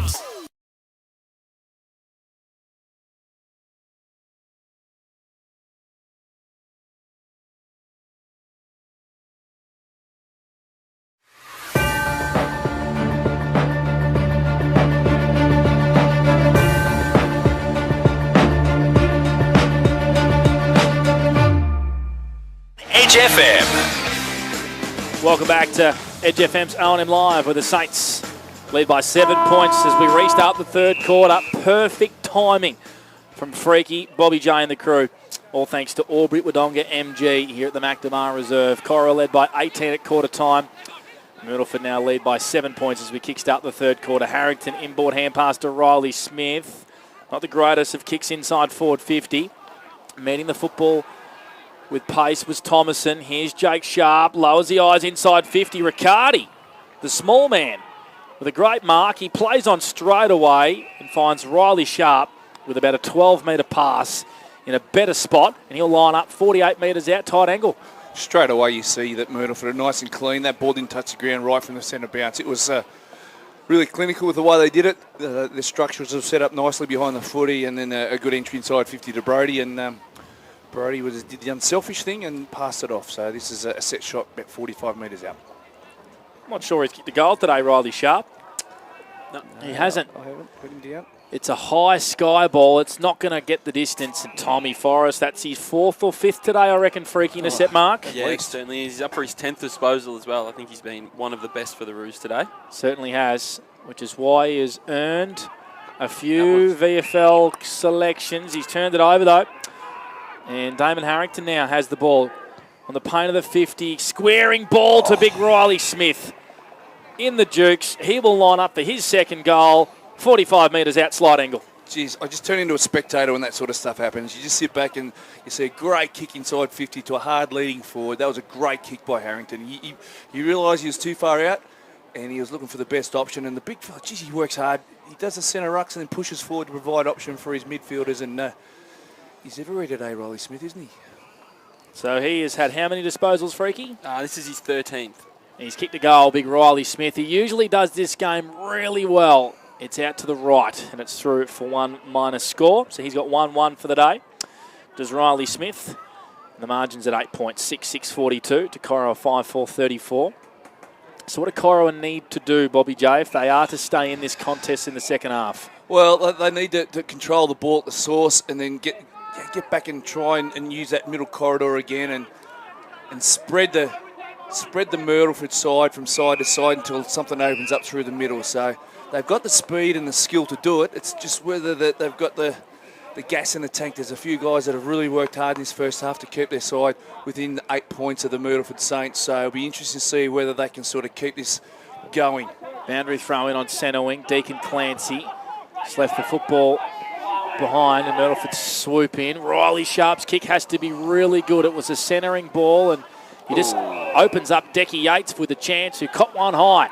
The delayed inclusion, Decky Yates. The bald head and the two sleeve legs, I like it. You can't miss Decky out there. They link up by hand. Angus Curry, overlapping hand pass, looking for Caelan Bradkey. It bounced straight over his head. Going in there was Williamson.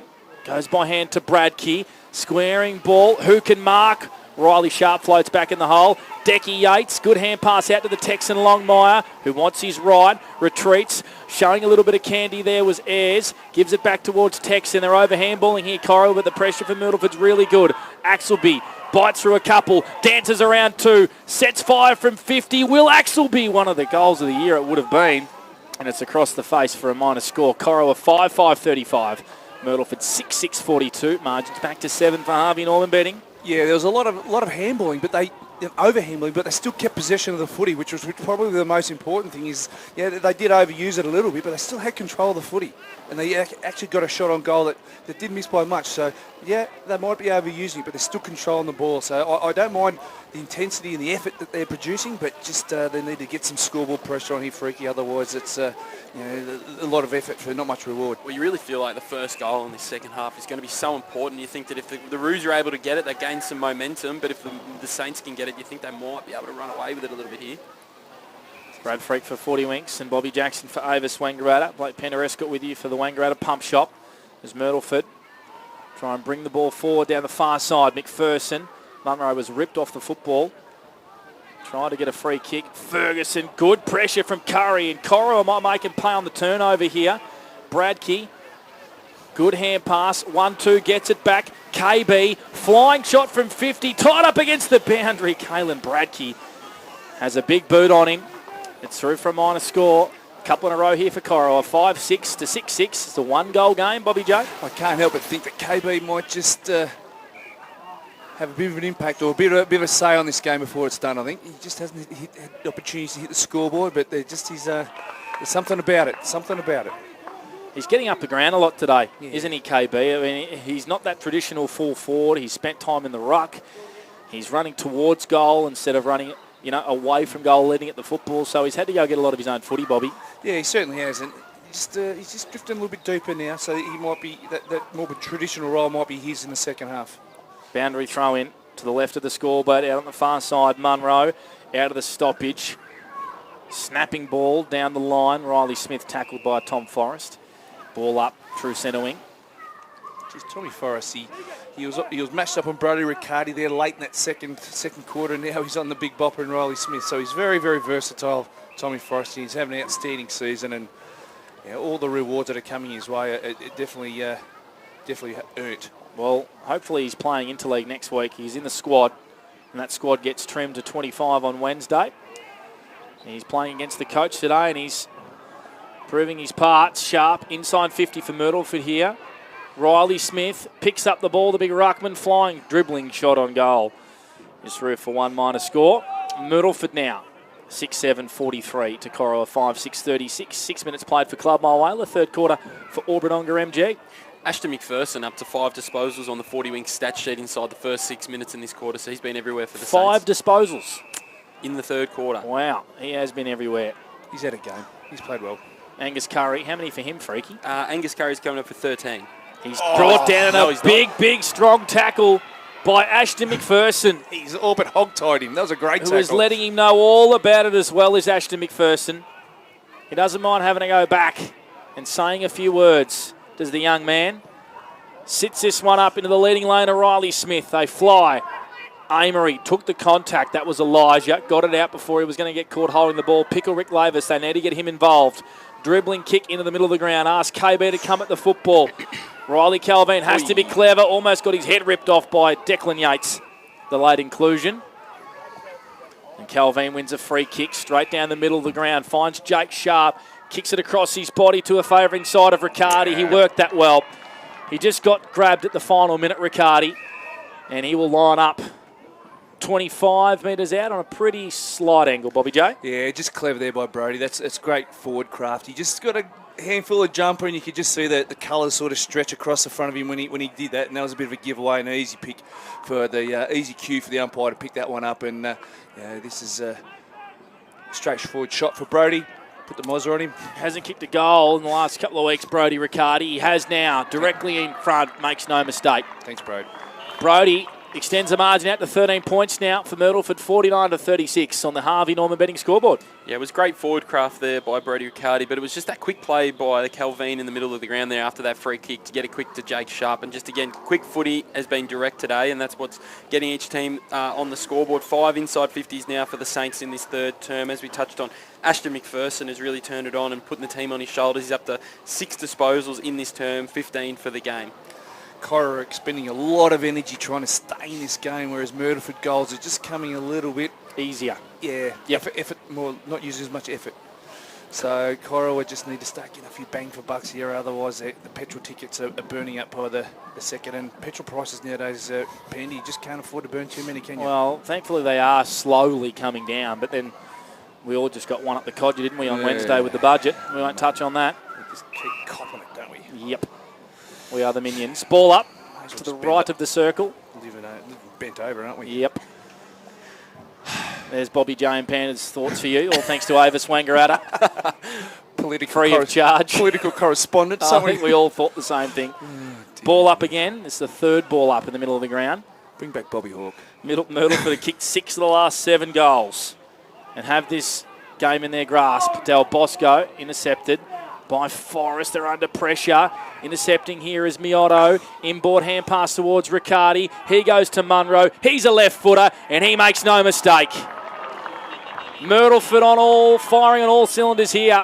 Muncher with his first goal today, and the margin is out to 19 points. You could just see that unfolding, couldn't you? Just the ball was moving in waves, and you could just see that either Matty or Brodie Riccardi were going to get the ball in the final shot on goal, and the right decision was made with Matty Munro, the left footed, just getting it on his left, and we had a perfect view. That was just straight through the middle, wasn't deviating off centre at all, and Matty's worked his way into the game really, really well here. He's floating through the middle now, and him and Mitch Del Bosco in that centre square along with Ashton McPherson are really starting to have an impact. Yeah, well, Matty's up to 4 disposals in this third term on the 40-wing stat sheet. He only had 5 in the first half, so it just shows a bit of that talent class difference between the team, that the Saints can now put someone like Matty Munro around the footy, use his leg speeds and his smarts and try to break the game open. Repeating that Jai Lane was a laid out.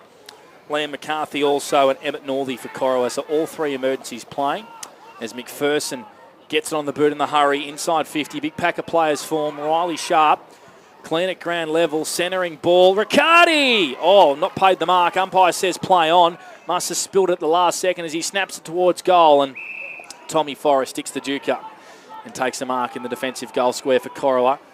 Just reads the play so well, doesn't he, Tommy? He's just knows when to sag off his opponent and slot into space and reads the next disposal. And his intercept marks, he'd be nearly double figures. He's had a great day as Tommy Forrest. As Raven Jolliffe easily gets around the man on the mark and then streaks out of defence and runs into trouble, and he's brought down in a big tackle. They've stepped up their pressure here, Myrtleford, and that's Riley Sharp. That'll please Craig Miller and the coaching staff. The big man chasing down the little man. Their kick, though, won't please him. Almost turns it over. Reece Grant trying to break through a tackle, trying to get rid of the footy. And we have a ball up inside the attacking area here for Myrtleford, who have made all the running in the third quarter for Albridonga MG. 11 minutes played, Bobby J. They've kicked the only 2 goals. I reckon Riley Sharp would love to have that kick again. Here's McPherson roving off the ruck tap, sends it goalward. It's across the face. He's having some third quarter, Ashton McPherson. 8 disposals on the 40-wing stat sheet. We haven't even gone 12 minutes. Kicked that one out of bounds on the full, did Ashton. Oh, thanks for raining on our parade. Just saying that unfortunately he did kick that ball out on the full. That's the only blemish he's had today, Bobby J. Oh, good. Well done. I've worked my way back into the contest. So Corowa just have to hold on to the football here, I reckon, Bobby, for 5 or so minutes and gain a little bit of control back into this game. I love the combination of McPherson and Maraca with the class of Del Bosco and Munro. That might just cover the loss of Jackson East and Tenardi that they've lost out of that quality depth in midfield. Raven Jolliffe once again Gets around the man on the mark, takes a bounce, gives it to Declan Yates, and they're under pressure once again with this handball game, Corowa. They get it out to the far wing. Called to play on was Purcell, who kicked 3 goals in the first half. Goes by hand to Tex Longmire, who's got a bit of spunk, this kid. Takes a bounce down the far wing. It's a high one inside forward 50. They have the overlap here if the ball will sit for Elijah Amory. It does. Swings around on the right. Centering ball, Bradkey. Wasn't able to mark. Good fist from the middle for defence. Amory gives it back to Tex Longmire. Went without the football. Amory grabbed by Maraca. Stoppage inside Corowa's forward 50. And now they can get numbers and have a little bit of territory inside their half of the ground. They control the ball beautifully, but if it wasn't for Riley Sharp's desperate spoil, they would have had a shot on goal there. The movement of the footy was really, really good there by Corowa. Really, really impressive. Free kick out of the ruck, and it's going to go the way of Riley Sharp, who is, I reckon his split today has been 70-30. Yeah, I think He's so been too. in the ruck a lot today, Riley Sharp. 20 points the margin, 56-36 for Harvey Norman betting. Myrtleford with 7 of the last 8 goals of this game in control by 20 points. Pethbridge has it. Hugs the boundary line, leaping at the footy, Miotto.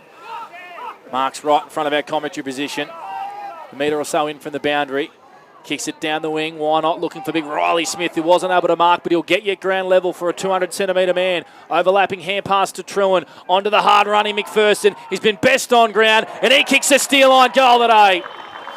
Ashton McPherson breaking this third quarter apart here at the McNamara Reserve, and the Saints lead by 26 points. Geez, that's a good finish. Smith and McPherson are having a real day out. As you said, Panda, a 200-centimetre guy went the contest, and the only one to keep his feet and then produce the 40 forward of the ball. And you know, Riley Smith and Ashton McPherson are having some serious games here at the moment, Freaky. Yeah, Ashton McPherson up to 18 disposals in this match on the 40-wing stat sheet. 9 of them have come in this third term. Riley Smith is up to 15 as well. I think the 2 of them, as you touched on, Bobby, they've just been everywhere for the Saints. They've had 8 inside 50s to 4 as well, so they've doubled up the Roos again and just been able to hit the scoreboard. Yeah, they're just starting to flex their muscles, aren't they, Myrtleford? Yeah, Corowa needs to hang on here. They need to hang on big time. We've got one of the Amory boys rucking. My Lord. 8 of the last 9 and 5 in a row to the Saints. Noah Amory rucking. Well, Joe Hansen did ruck last week. Texan in the middle of the ground. I like to see it. Wasn't able to mark there was Purcell. Running onto this football is Amory. Shows a little bit of candy. Shallow kick looking for Bradkey. Was able to gather at ground level. And Banana towards goal. Just misses. Would have been against the run of play from Corowa. KB not able to finish. 5-7 Corowa. 9-8 Myrtleford. 15th minute mark. Third quarter for Club Mulwala. That's 3 points for KB today. Two in this quarter. So he's starting to get looks at it. But they're not the looks that he wants. No. Which is set shots, 30 around from goal, Bobby, you're right. with good ball movement. He had to have that one over on the far side, a flying shot from 50, and that hurried Banana. You ask KB, he'll take any look he can get right now. He's rucking at the moment. He needs to put some goals on the board so he doesn't have to ruck. Jake Sharp with the kick-in duties. Played a little bit of everywhere today. There's Jake Sharp. On to McPherson again, who has the ball at half-back. In fact, that wasn't McPherson. That was Cooper Thomason. Maraca, rather. Third time lucky, Panda. Harrington has it. Goes out wide to the debutant Riley on the far wing. Oh, gives that ball too much air, and Raven Jolliffe punches it over the line for a boundary throw on the far wing. Might go around the grounds if we can. Whenever you are ready, Brad Sprinkles Freak. Yeah, Everton Farm Supplies. Yarrawonga up by 33 points against North Albury. 30 points to lead to Lavington over the Wangaratta Magpies, and a 25-point lead to the Rovers at the Albury Sports Ground. Lavington. So all these games just starting to break away a little bit now. Starting to open up. After they were all close. Boundary throw in. Oh, beautiful tap down from Riley Sharp. He's making it look easy in the ruck to Munro. Kick inside 50, just to the left of Riley Smith. And Tommy Forrest adds another intercept mark to his repertoire. Downfield free kick. He was bumped as he kicked. Bobby J for Avis. Free kick for the Roos. Yeah, as he kicked. Not after he kicked, so that's play on for mine. But anyway. It's a free kick to Josh Edder. Yeah. Who is the late in for Corowa, one of 3 late changes. Kicks the ball to half forward, turns it over. Butchering the ball at the moment, Corowa. Reese Green intercepts and streams down the far wing. Declan Yates applies a good tackle. He literally pushed Reese Grant worse than what The decision was before, and umpire said play on. Yates regathers, almost got his head ripped off the young man. Good hand pass, about 25 metres to Geordie Ayres. Gives it to the hard-running Williamson, but he was tackled and under pressure. And Myrtleford regained the football, and here's this run and gun and overlap game that we know so well. Mioto kicks to Lockie Murphy-Dale. Ground ball, pick up. On to Riley. Left foot kick, smart. Saw Truant out the corner of his eye. Smith. He's got a vacant goal square. No, he doesn't. He goes to Riley Smith. Freaky called it. Hard running for the big man, and he will line up for his second goal deep in the pocket. Yeah, just a couple of touches late from Matty Munro. Just starting to put some real speed on the ball. When he gets it, he just creates urgency straight away via hand, and then he's running. And it's infectious when you start running with speed through the middle of the ground, and that's what it is. And Munro, Del Bosco, all these classy, experienced players. Lockie Murphy-Dale starting to get some touches as well. So this guy's had a hell of a day. He has had a hell of a day. Riley Smith, what are his numbers, Freaky? He's coming up for his 16th disposal. And, of course, he's kicked 1 goal, 2. And he makes no mistake from that. 6 in a row for Myrtleford. That's Riley second in the margin. Stretches out to 31 points, all thanks to Harvey Norman betting. Yeah, he's really starting to become a well-rounded player. Once Toby Cossa decided to move over Western Australia, he's really taken his number 1 ruck mantle, and he's really turned it into a Luke Jackson type role, where he's rucking and turning into another midfielder and pushing forward and kicking goals. And the resemblance is uncanny at the moment of the way he's playing his footy. They look very similar, don't they, Bobby J? Yeah, they've got the Goliath look, or the Viking look, I suppose you could call it. I like it. The description. I might ask him after the game. Is a good one, Bobby J, because of course you are heading to the boundary, doing your best work down there later on for Avis. And you'll head to Lafayette and have a pizza later on, a couple of wines. You're a red man, aren't you? Yes, mate. I'll probably have a bottle. Oh, looks like you're driving home, Freaky. Might stay the night. Oh, well, you can camp on the Vaccaro farm. You've got a little bit of property up here, don't they, Freaky? Oh, they're all relatives, mate. There'd be somebody up here that's a cousin of a cousin up here. You can crash on the couch. Be careful. Not sure what you're trying to say there, Freaky. I might stay at Curdy's place and hit that hill tomorrow morning. For those who are just joining us, Simon Curtis told us that he runs up that hill that you can see on the camera to behind the light tower out there. Might get Travis Cartwright just to pan back. Simon Curtis runs up that hill for pre-season training. That's why he's in the best shape of his life. Sharp taps it down towards Murphy-Dale. Gathers the ball onto Munro's, getting busy in this third quarter, Freaky. 7 disposals. Good, smart kick from Sharp. He didn't even see the man there. He just kicked it and knew he was there. Mioto, inboard kick. Riley Sharp wasn't able to mark. Was good at ground level. Maraka gang tackled by a couple of Roos. Brady, look away, hand pass to Ferguson. Don't tell me he's going to kick one. Hand passes to Harrington. Flying shot from 50. Nails it for the Saints. 7 in a row. It's raining goals here at Myrtleford. 20 gone in the third quarter, and the margin's out to 37. Yeah, just getting dominance in this game, aren't they? They're up to 11 inside 50s to 5 in this third quarter on the 40-wing stat sheet. And yeah, as we touched on, Matty Munro has been one of the many in this third term. He's up to 7 disposals.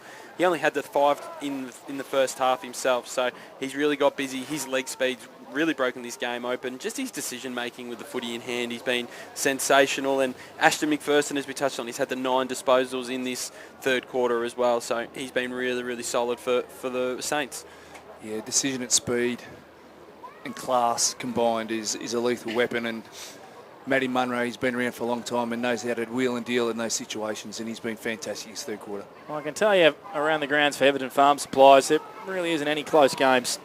Even the Lavington are doing a number on the Wang Magpies by 36 points. So if we picked up the OB gear and we said, righto lads, let's go somewhere else, they're all a bit boring at the moment. You can find a game in the valley somewhere. Yeah, up in the Ovens and King. We could do. Call the pants off that. Ball up. Or we could just go down and have a couple of bottles of wine. Yeah, we could do as well. Half forward here for Corowa. Really, since quarter time, have just let the game get out of their grasp here. Curry has been really solid for Corowa today with his left hamstring heavily strapped. Goes to Charlie St. John. Like something in the pocket. Purcell flew at the football. Wasn't able to grab it as Tex Longmire sees it over the line for a boundary throw in 52-53 out from Corowa's goal, who have not kicked the goal since the 13th minute mark of the second quarter, Bobby J, for Avis. I've really liked the job that Riley Calvin and Ryan Crisp have done down back on, they've done a double job on KB across that full-back line. They've done a really good job. Boundary throw in. Tackled was Caelan Bradkey. McCaffrey out of the stoppage. Drop punt towards goal. He's hooked it for a minor score. That's their third or fourth behind of the quarter. Corowa haven't able to hit the scoreboard with a big one. 5-8-38 to 11-8-74. Margin at even 6 goals. 22 played for Club Mulwala. What's your best on the 40-wing stat sheet, Freaky? Yeah, well, in this third term, 11 inside 50s to Myrtleford, to 7 for Corowa. I think, as Bobby touched on earlier, and I think he hit the nail on the head, it just looks like scoring for Corowa. It just looks like such hard work compared to the Saints in this quarter. I just want to see Isaac Twelftree in this side. The left footer from the Sandful was one of the rising stars in the Sandful. He's 6'2", 6'3". He's got a bit of size, left footer.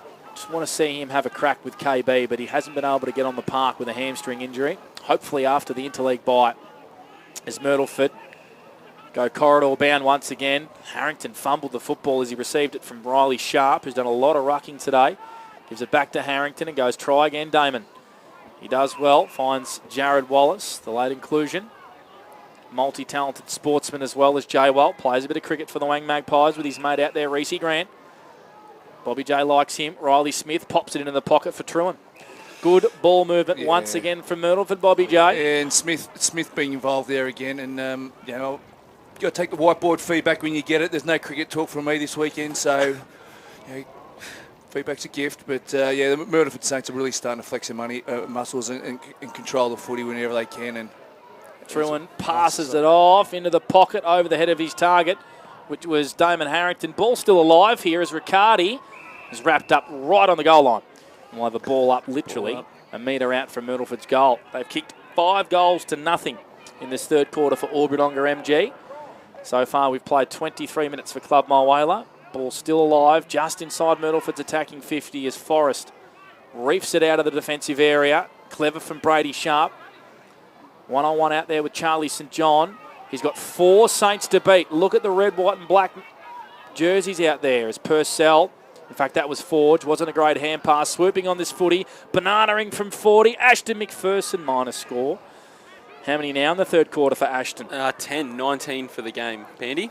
He is looking like he wants to lift that sign upside down once again. Here's Ashton McPherson, minus score. 11-9-75 Myrtleford, 5-8-38 Corowa. Is he a chance, Bobby J, so far? Yeah, certainly he's in the conversation. I love this young Texan. What a great kick. Look at the kick from Raven Jolliffe on to Williamson. They link up by hand. Not a great kick inside 50, looking for Deacon Clancy. They try and work it out in the pocket here, Cora Rutherglen.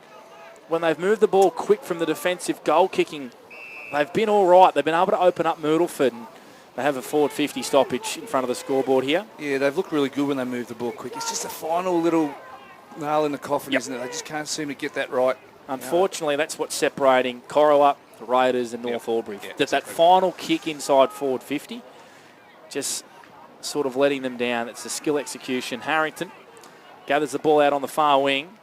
Kick went about 9 metres and did burn a few worms out there. Forrest sees it over the line for a boundary throw in front of a few cars. Out on the full, Panda. Out on the full. That's why he's the best, Freaky. Free kick to Myrtleford. And Riley Smith ride him down for another one. Maraka leapt at the football, dropped it. Time to gather. Good hand pass to Riley Sharp. Another fumble from him. On to Maraka. Tackled straight away by Forrest, who completely dropped the ball. Should have done a free kick to Corowa. Oh, Smithy. Riley Smith. Oh, it was a nice kick in the end. Worked out for McPherson, who reloads once again with that big right foot kick. Sharp diving down low. Wasn't able to mark. Riley got met on with a high. Yep, Jake Riley had his head over the footy, and he has a shot on goal on debut, 9 metres out directly in front. Yeah, purely accidental there. Just a flow on of bodies, and young Riley copped it high. But, yeah, he's been honest on debut. He's shown some really good signs that can slot into an outside role for this Myrtleford Saints side. But, you know, they're really starting to play a better brand of football than what they produced in that first half. And I think the old funky Cole Medina, he'll be a bit happier after seeing what he saw in the first half to see what he's doing now. I don't think he gave him an earful, because I went out there at quarter time and it wasn't all that abrupt. Riley, left foot kick on the way, hangs it out to the left. Oh, Thomason flew from behind.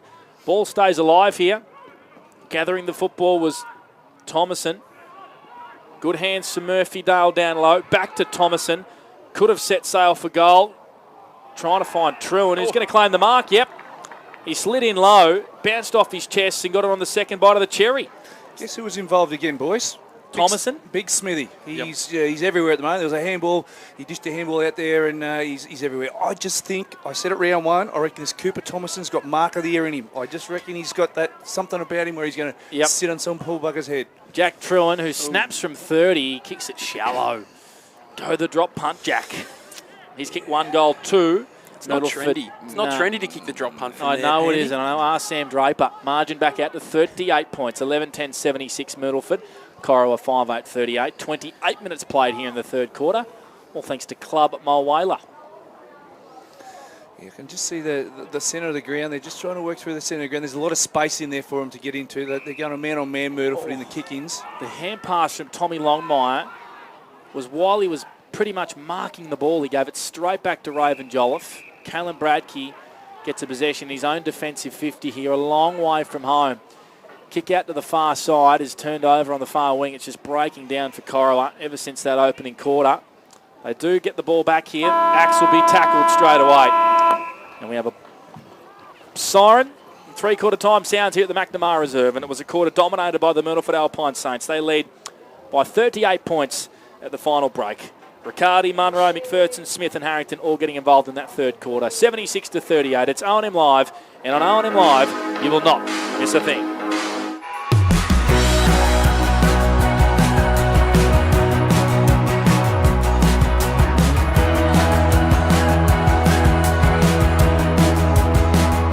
SS&A, this is your place. All right. I love you. Have a good shift. The all-new Nissan Navara, built for the grid shift.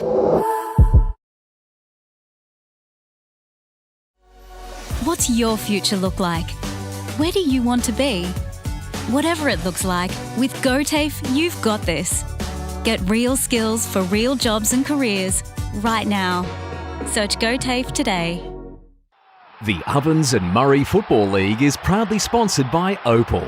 Thinking packaging? Discover Opal.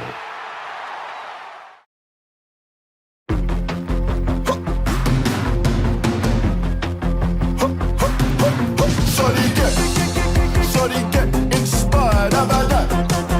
How about that? This time, shorty get.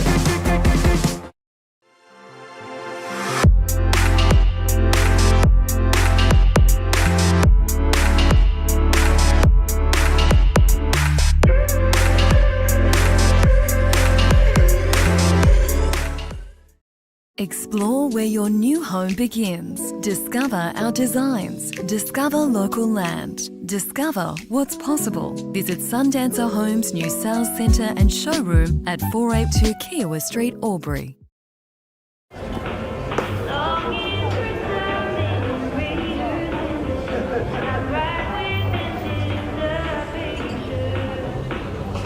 I reckon I'll go mid. Carlton Drive 3.5. Embrace the mid.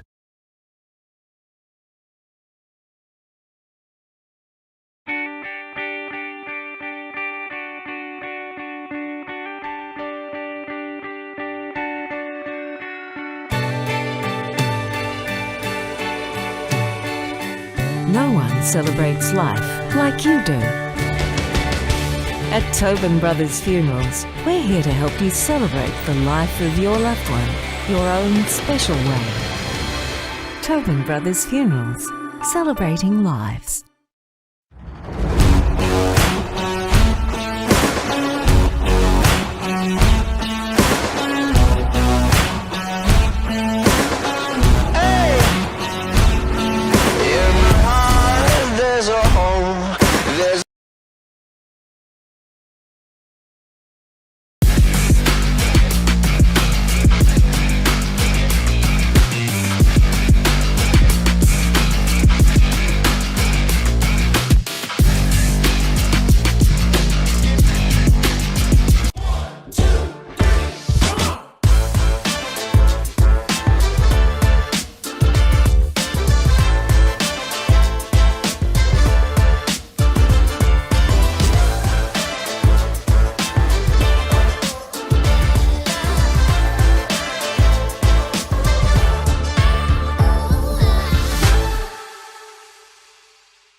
Adroit Insurance and Risk, your local insurance advisor, able to tailor insurance programs to support your business. And we're proud to support our local community.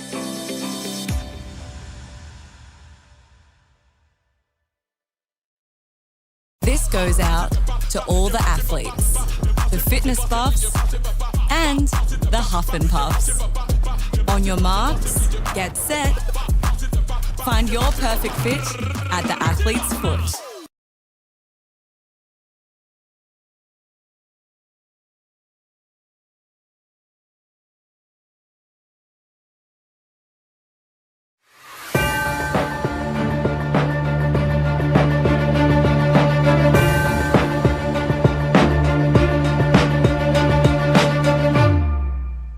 Via drive-through. O&M Live on Edge FM. Tell you what, a little bit of KFC on the way home. Thank you very much. Doesn't sound too bad. Wenger at KFC supporting O&M Live here in 2026, and it's a 38-point lead in favour of Myrtleford at three-quarter time over Corowa. Then Blake Pender-Escott with you, Bobby J. We've got Brad Freak as well, who's going to run through our premix King quarters best from the third quarter and give us some of the numbers. Yeah, well, probably only one side we can really look at for the quarters best, and that'd be the Myrtleford Alpine Saints. And there's only a couple of names you need to look at. Ashton McPherson, 11 disposals on the 40-wing stat sheet, up to 20 for the game. Riley Smith, 20 as well for the game. And Matt Munro, who had 7 disposals in that third term as well. They were absolutely the premix King quarters best. They were the ones that got the game going and get that quarter going, I should say, for the Saints, and really propelled them out to this substantial lead now on the scoreboard. They had 13 inside 50s to 8. They really dominated. They've had 10 marks inside forward 50 since quarter time, and where you compare that to Corowa, who have only had 1 in the last 2 quarters as well. So ball's been able to get into their end of the ground as the Saints have. They've been able to lower their eyes, been able to find their targets, and been able to really hit the scoreboard. If we look at the Roos in terms of possession getters, I thought Tommy Forrest, who's been sensational for them across half-back, as Bobby touched on earlier in the call, that if he wasn't out there today, this margin would be a lot larger already. He's had the 14 disposals, 14 as well for Angus Curry, and 14 as well for Will Axelby as well for the Corowa, the Glen Roos. Comprehensive there from our man Brad Sprinkles. Freak. Quickly we'll go around the grounds for Everton Farm Supplies. Yarrawonga 72 over North Albury 38 at the Normans Oval. Lavington with an upset, 87 leading the Wang Magpies at 59. And at the Albury Sports Ground, the Rovers just keeping the Tigers at bay, 75-56. Bobby J, put your coach's hats on. What can Darren Creswell and this young Corowa outfit underman get out of this last quarter and regroup after the interleague bye? There's 2 probably ways he could go about it. Is really emphasise, let's attack, let's really move the ball quickly, or he can teach them a defensive way to play football and shut it down. But I'd like to think that with a lot of young footballers in their side and a lot of talented footballers that can sort of, we can see a future in them, I'd like to see him sort of say, right, let's get back to the style of footy we were playing in the first half and really see if we can get some positives out of this before the day's out in a positive football sense. Good to see Joey Hansen just here with the trainer, who's got his hoodie on and smiling, and did speak to his lovely wife at half time. He said, he'll be right. Typical sort of treatment that you get from your better one. Said, no, he'll be fine. He's my man Cheddar. How you going, Ched? Yeah, good, mate. Going well. The beautiful part of country broadcasting. You stick your head out the window. You just speak to whoever you like here. Good man, Cheddar. Now, how do you know the Ched? Coached me cricket, and he was a superstar on grand final day in that under-16s day we That's right, he was too. All right, what can the Roos get out of this last quarter? They trail by 38 points. A win seems a stretch, but I've seen stranger things in footy. There's a free kick here going the way of Myrtleford at half-back. Looks like Brady Sharp, who's been very solid today, the recipient of this free kick. 76-38 as we restart the fourth quarter for KFC. Tell you what, my partner, who's currently pregnant at the moment, Bobby J, been smashing a few zinger boxes at the moment, so get on down there to go KFC. I'll get in a lot of trouble for saying that when I get home. Brody Riccardi almost able to mark, gives it off to Ferguson, the unlikely goal scorer. Flying shot over the head of Riley Smith. It gets out the back and dribbles through for a point. Especially when you've got 3 or 4 hour car trip ahead of you, mate. Those sort of comments, you'll be sitting in the boot. Yes. Nothing wrong with a zinger box, I can tell you that right now, Freaky. Same predicament in my household, mate. I'll just put my hands up. That's all I'm saying. Thank you very much, Freaky. The support is worthy as Raven Jolliffe bounces out of defence. Long penetrating kick out to the far side, getting nudged under the football, pushed in the back was Brady Sharp. Tell you what, he did make sure the umpire saw that, Bobby J. I want you to envisage this. Miranda, Freaky said it was all right to hang shit on you on the radio. Yeah, that's going to work. As Jake Sharp reloads inside 50, Tommy Forrest wasn't able to mark this time. Axelby spun out of traffic, bit off more than he can chew, got caught holding the ball, and Brady Riccardi will line up for his second goal directly in front, 35 out. Bobby J, can you come and pick me? I'm left on the side of the highway, halfway between here and Geelong. There's every chance, I can tell you that right now, after those comments. Brady Riccardi, he's back in his natural habitat in the forward 50, isn't he? He's been dangerous every time he's got near the footy. He's shooting for his second today. He looked dangerous. Directly in front for the first goal of the last term. Makes no mistake, Brody Riccardi. And the horns sing around the McNamara Reserve. They like what they see. 83-38 for Border Switchboards. Myrtleford home in this one. Freaky. Yeah, they've had the 3 inside 50s on the 40-wing stat sheet in this last term. So to really nail that into the coffin as well in this term, to be able to get in top of this game, as you say, it's really interesting to see what the Roos will be able to produce in this last quarter. Hopefully, their effort, I thought, up to this point of the game, I think, has been really strong. Let's hope that they can keep that fight going for the remainder of the game. The sting's almost out of it, isn't it, really? It's just a good learning curve for the Corowa, for the youngsters, I suppose, in the Corowa side. And yeah, they just got to hang in there. They've got to bye next week, so let's get through unscathed. Ball up back in the middle. The Munch, who's got busy in this second half, onto Maraka. Good hand pass under the smothering arms of his opponent. Riccardi into Thomason. He's got sticky jukes. Good fist from Tommy Longmire. Forrest hacks it out of there. The ball lands on centre wing. Clean bowls a few. The Texan getting grabbed by Pethbridge. Umpire says play on. Going in there was Deegan Purcell. Gave it to Charlie St John, who was under pressure. Gives it back to Purcell. It was a no-look hand pass, almost a give. Harrington tackled by Forge. Umpire blindsided. He completely dropped that ball. As Corowa regained the footy through Curry. Noah Amory has to go in this contest against Del Bosco. Done well, Noah Amory. Gets around Del Bosco. Goes by hand to Declan Yates. Was he pushed in the back? Umpire says no. McCaffrey. Don't argue on Charlie St John. Flying drop punt on goal. Out of bounds. No, through for a point.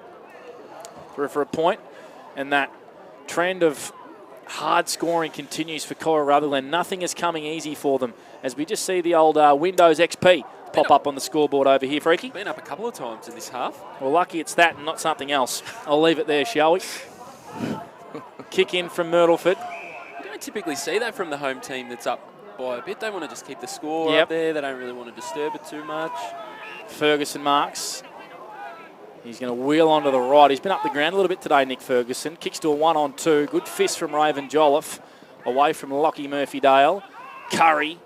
Hand pass looking for a teammate is Amory. He's got a spare man out on the far wing. He's got an absolute paddock out there, Kai Williamson. He can run and take a few bounces. He runs into trouble and gets caught holding the ball.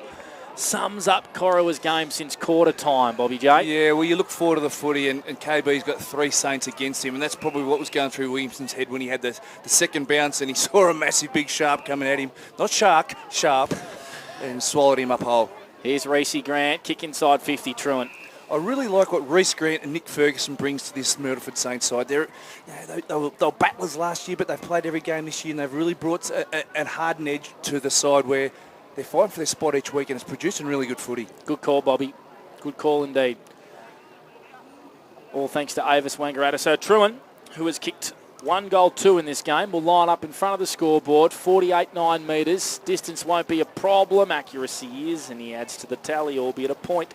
1 goal, 3 for Jack Truant, and the margin's out to 35 points, 84-39. You get that with both Thomason and Truant, don't you? They just got that little electric buzz about them, and they're either going to kick you 6 straight or 1 goal, 4 or 5.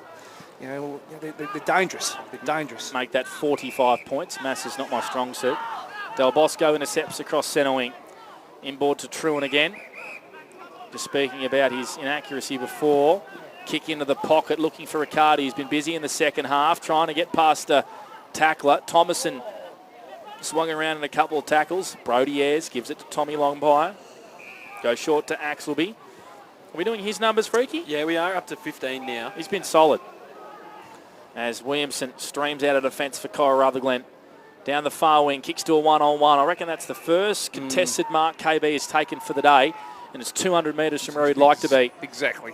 Caelan Bradkey's kick was smothered as he went to go to half forward, and Myrtleford just win it back with ease. Ferguson onto Pethbridge. Left foot kick, or it had to be front on contact on Maraca. It was. McPherson does not muck around. Takes the advantage straight away. Penetrating kick to half forward, out off the chest of Cooper Thomason. Axelby gathers the footy for Corowa in front of the scoreboard. 84-39, Myrtleford lead. 6 minutes played for Club Mulwala as Pumba Jolliffe caught one in the schnoz. A high free kick to Raven. What are his numbers, Freaky? He's coming up for his 13th of the game. Yeah, he's had a crack across half-back, hasn't he? He's provided a bit of run and carry. Yeah, he has. He's taken a bounce nearly every time he's got the footy, Pumba. He has a crack. This kid's been good. Brody Ayres kicked his first goal today. Looking for Axelby, but a good fist out of play from Ashton McPherson. This looks like he's cramping out there, young Ashton. A boundary throw into the left of the scoreboard. 60 around from Myrtleford's goal, who are in cruise control here. They're led by 45 points for Border Switchboards. Yeah, Ashton McPherson's had a wow of a day, and his partner in crime is right next to him there, Big Smithy. They've had a great day, those two boys. A couple of close ones starting to happen now, I reckon, Freaky, if you want to give a couple of around-the-grounders. Righto. For Everton Farm Supplies as Jack Truan has the ball. And he passes it off to Murphy Dale. I reckon he's gun-shy, Jackie boy. He had a... Oh, there is, Pandy, you're right. What do we got, Freaky? Wangaratta Rovers only up by 1 point against the Albury Tigers. I think it was only moments ago they were up by about 25 points in that game. And Wangaratta Magpies only down by 15 points against Lavington as well, who've been down by, I'd say, 30 points for most of that game. So depending on what time this current game finishes, we might just flick over to the 2AY sister station broadcast game and find out how the Rovers are going. As Murphy Dale kicks that one straight through the middle. That's his third goal of the day and extends the margin out to 51 points. Yeah, starting to get ugly now, isn't it? Lockie Murphy Dale, you know, he's had an honest day. He's kicked the 3 goals and he's really worked hard to get his footy. And he's the type of player that gets a really good defender every week, and he's worked really hard to get himself into some nick. It looks like he's carrying a little bit of a knee, but he's a quality player, and he just needs a few touches a game to sort of really be damaging. 7 inside 50s to 1 in favour of Myrtleford on the 40-wing stat sheet in this last term, and that pretty much paints a picture of how most of these games go. The ball is really dominated in the Saints' end of the ground. So margin out to 51 points, and Murphy Dale with his third goal of the day. We'll keep you updated in what's happening with the Wang Rovers Albury game, because a lot of Wangaratta listeners wanting to know what's happening there. And great spread, big fella. Here's Riley Smith, who's got the ball, 2 kicks from home. Kicked 2 goals today as the big fella Riley, looking for Thomason. Oh, he got tunnelled almost. His legs were taken away from him in mid-air. Probably should have been a free kick. There's a whistle because there's a couple of players down for Corowa off the ball. I'm not sure I really like that. Or is it a free kick? I don't know. I have no idea. I did see Thomason having an exchange with the umpire. So McCaffrey went to switch the football and almost turned it over in the pocket out on the far side. Riccardi charging after it. Boundary throw in deep in the Myrtleford Alpine Saints attacking pocket. They led by 51 points to Border Switchboards. So basically, Fricky, we're looking for an answerable question, aren't we? Yeah, pretty much. Yeah, I'm not sure what that means. Thick as mud. Yeah, we're a little bit confused there.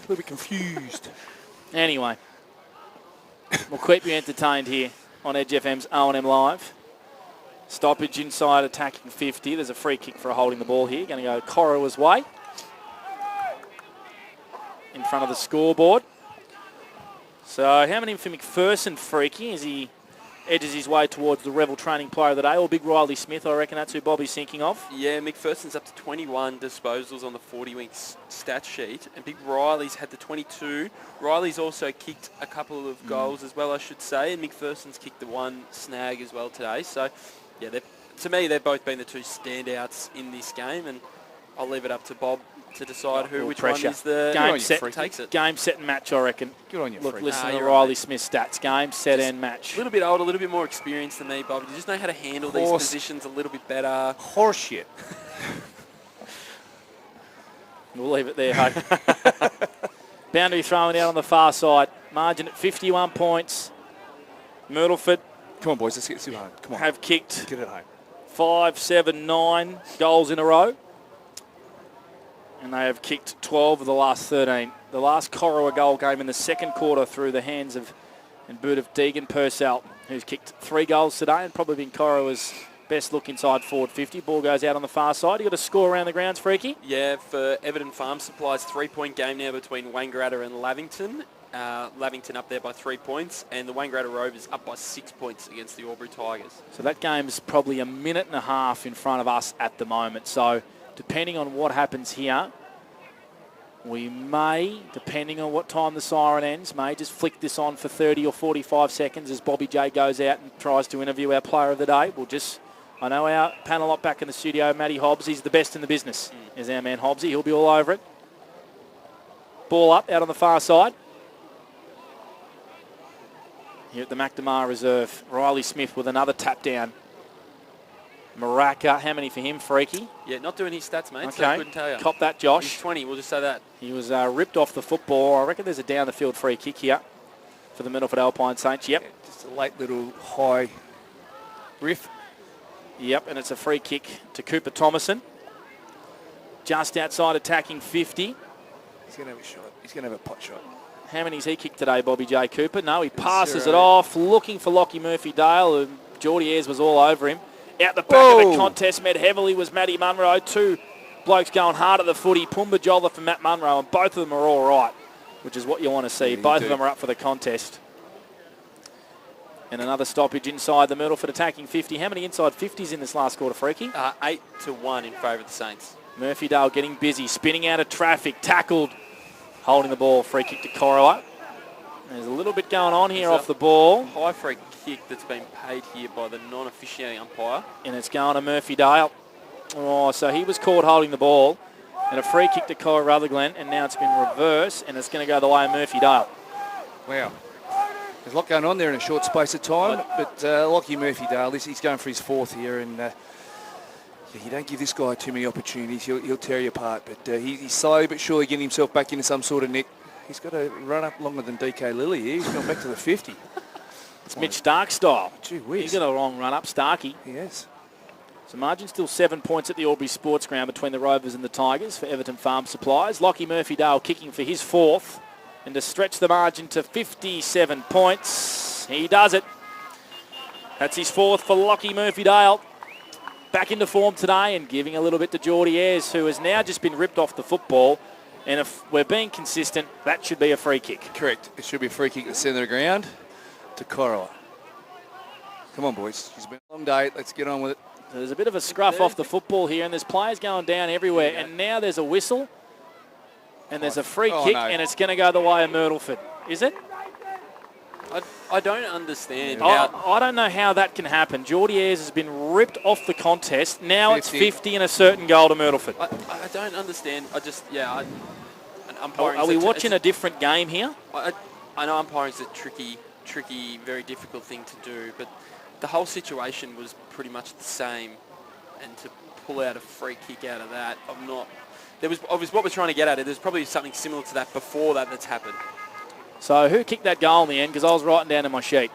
I think it might have been Miotto. Lockie Miotto kicked that goal, and that is 11 in a row for the Myrtleford Alpine Saints here. And the margin is stretched out to a big one. 63 points here at the McNamara Reserve. Yeah, there's a lot of pushing. It's similar to the one just before halftime. There's a lot of pushing and shoving, and from both sides. The best thing you do is just, all right, boys, get it back to the middle. Let's go get the game started, restart as quick as we possibly can, because you don't see something stupid like that happen. So a couple of off-the-ball free kicks here. Freaky, what have you got for us around the grounds? For Everton Farm Supplies, still a 3-point lead to Lavington over the Wangaratta Magpies, and a 7-point lead now to the Wangaratta Rovers. Of course, if you want to flick that one on, you can on the O&M Snapprint Solutions TV. That one at the Albury Sports Ground. As Myrtleford have it at half back here. Margin at 63 points for Border Switchboards. We've played 15 minutes in this last quarter for Club Mulwala. What a kick that is from Sharp. And Murphydale just got rid of his opponent and then wasn't able to mark the football, but he tracks after it. Not clean. Ayres tackled by Wallace at ground level. Ball up to the right of the square. So young Brody Ayres has gone to Lockie Murphydale, and that's that's a good learning curve for the young fella, and he's he spoiled the contest there. So he's knowing the kid, he won't give it away too easy. He'll have a crack. Of course, Ryan's his brother, I believe, Bobby J. Ryan Ayres. Yeah, right. I think that's right. Yep. Plays at Werribee. He's a star in the VFL system. His old man's a club legend. Reese Grant on to Ferguson. Goes by hand to McPherson. Always looks angry when he's got the ball, McPherson. I like it. He means business. Wallace, good kick. Not actually. Turns it over as Forge floats across for Corowa and takes it across halfback. Jaden Forge, one of these young thirds boys, getting some senior games and exposure here for Corowa. Williamson has it out on the far side. Haven't kicked a goal since the second quarter of the Roos. They did lead by 18 points at quarter time. A complete turnaround after the first quarter here at the McNamara Reserve. They've been comprehensively outplayed here, the Roos. McCaffrey inside 50. Tommy Longmire looks like he's gone forward. Don't mind it. Brady Sharp goes by hand. Reese Grant now able to gather for Myrtleford. They've chopped it off across halfback all day. Grant, his hand pass wasn't great. Lavis working hard at ground level. On to McCaffrey. Has to get rid of it in a hurry. Usually makes good decisions. Yeah, 8 points, say. Oh, untidy. Coming out of the back line from Mick Duncan. We might just stop that. Ball's out of bounds here, so the Rovers have another chance to put the foot on the throat of the Tigers. Because we have... Gussie around the grounds. Lovey Panthers in front by 2 points late in the fourth over the Wayne Magpies. That would be fantastic because we're getting... Ball back into play.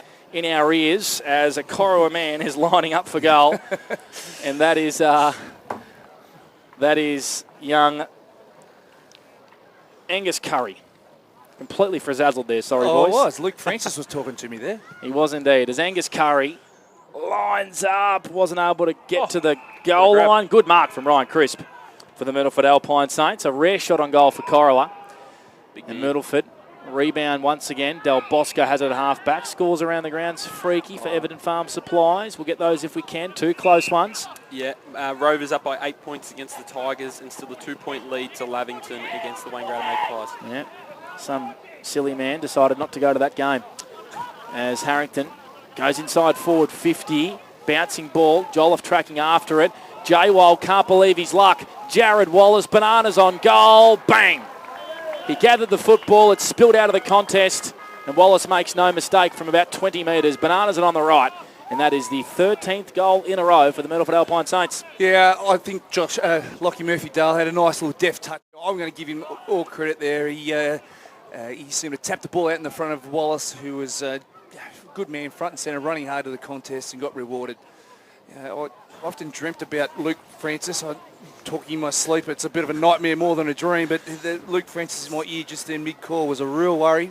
Real worry. I wasn't sure whether I was hearing things or not there, Panda. Nah, he's got a smooth voice, there's our man Lukey Francis. You can put on that voice and listen to it as you go to bed. I wouldn't have thought so. No, I agree. He's got the racing voice as our man Lukey Francis. Let's have a look now. As Riley Smith has the ball in the middle of the ground. Now there's another reversal, is there, or a 50? I think it was an initial free kick for, they only had 3 men in the square before the ball got thrown up. And I have no idea what the 50 is for. Okay, so there's a free kick out of the middle of the ground, the restart here for Myrtleford. And now there's a 50 metre. And once again, we're perplexed and we're not sure why. Margin at 69. I think it's Tom McCaffrey who might have given away the 50. He's going over trying to go and talk to the umpires, but probably rightly being told to come off the ground by the runner. Yep.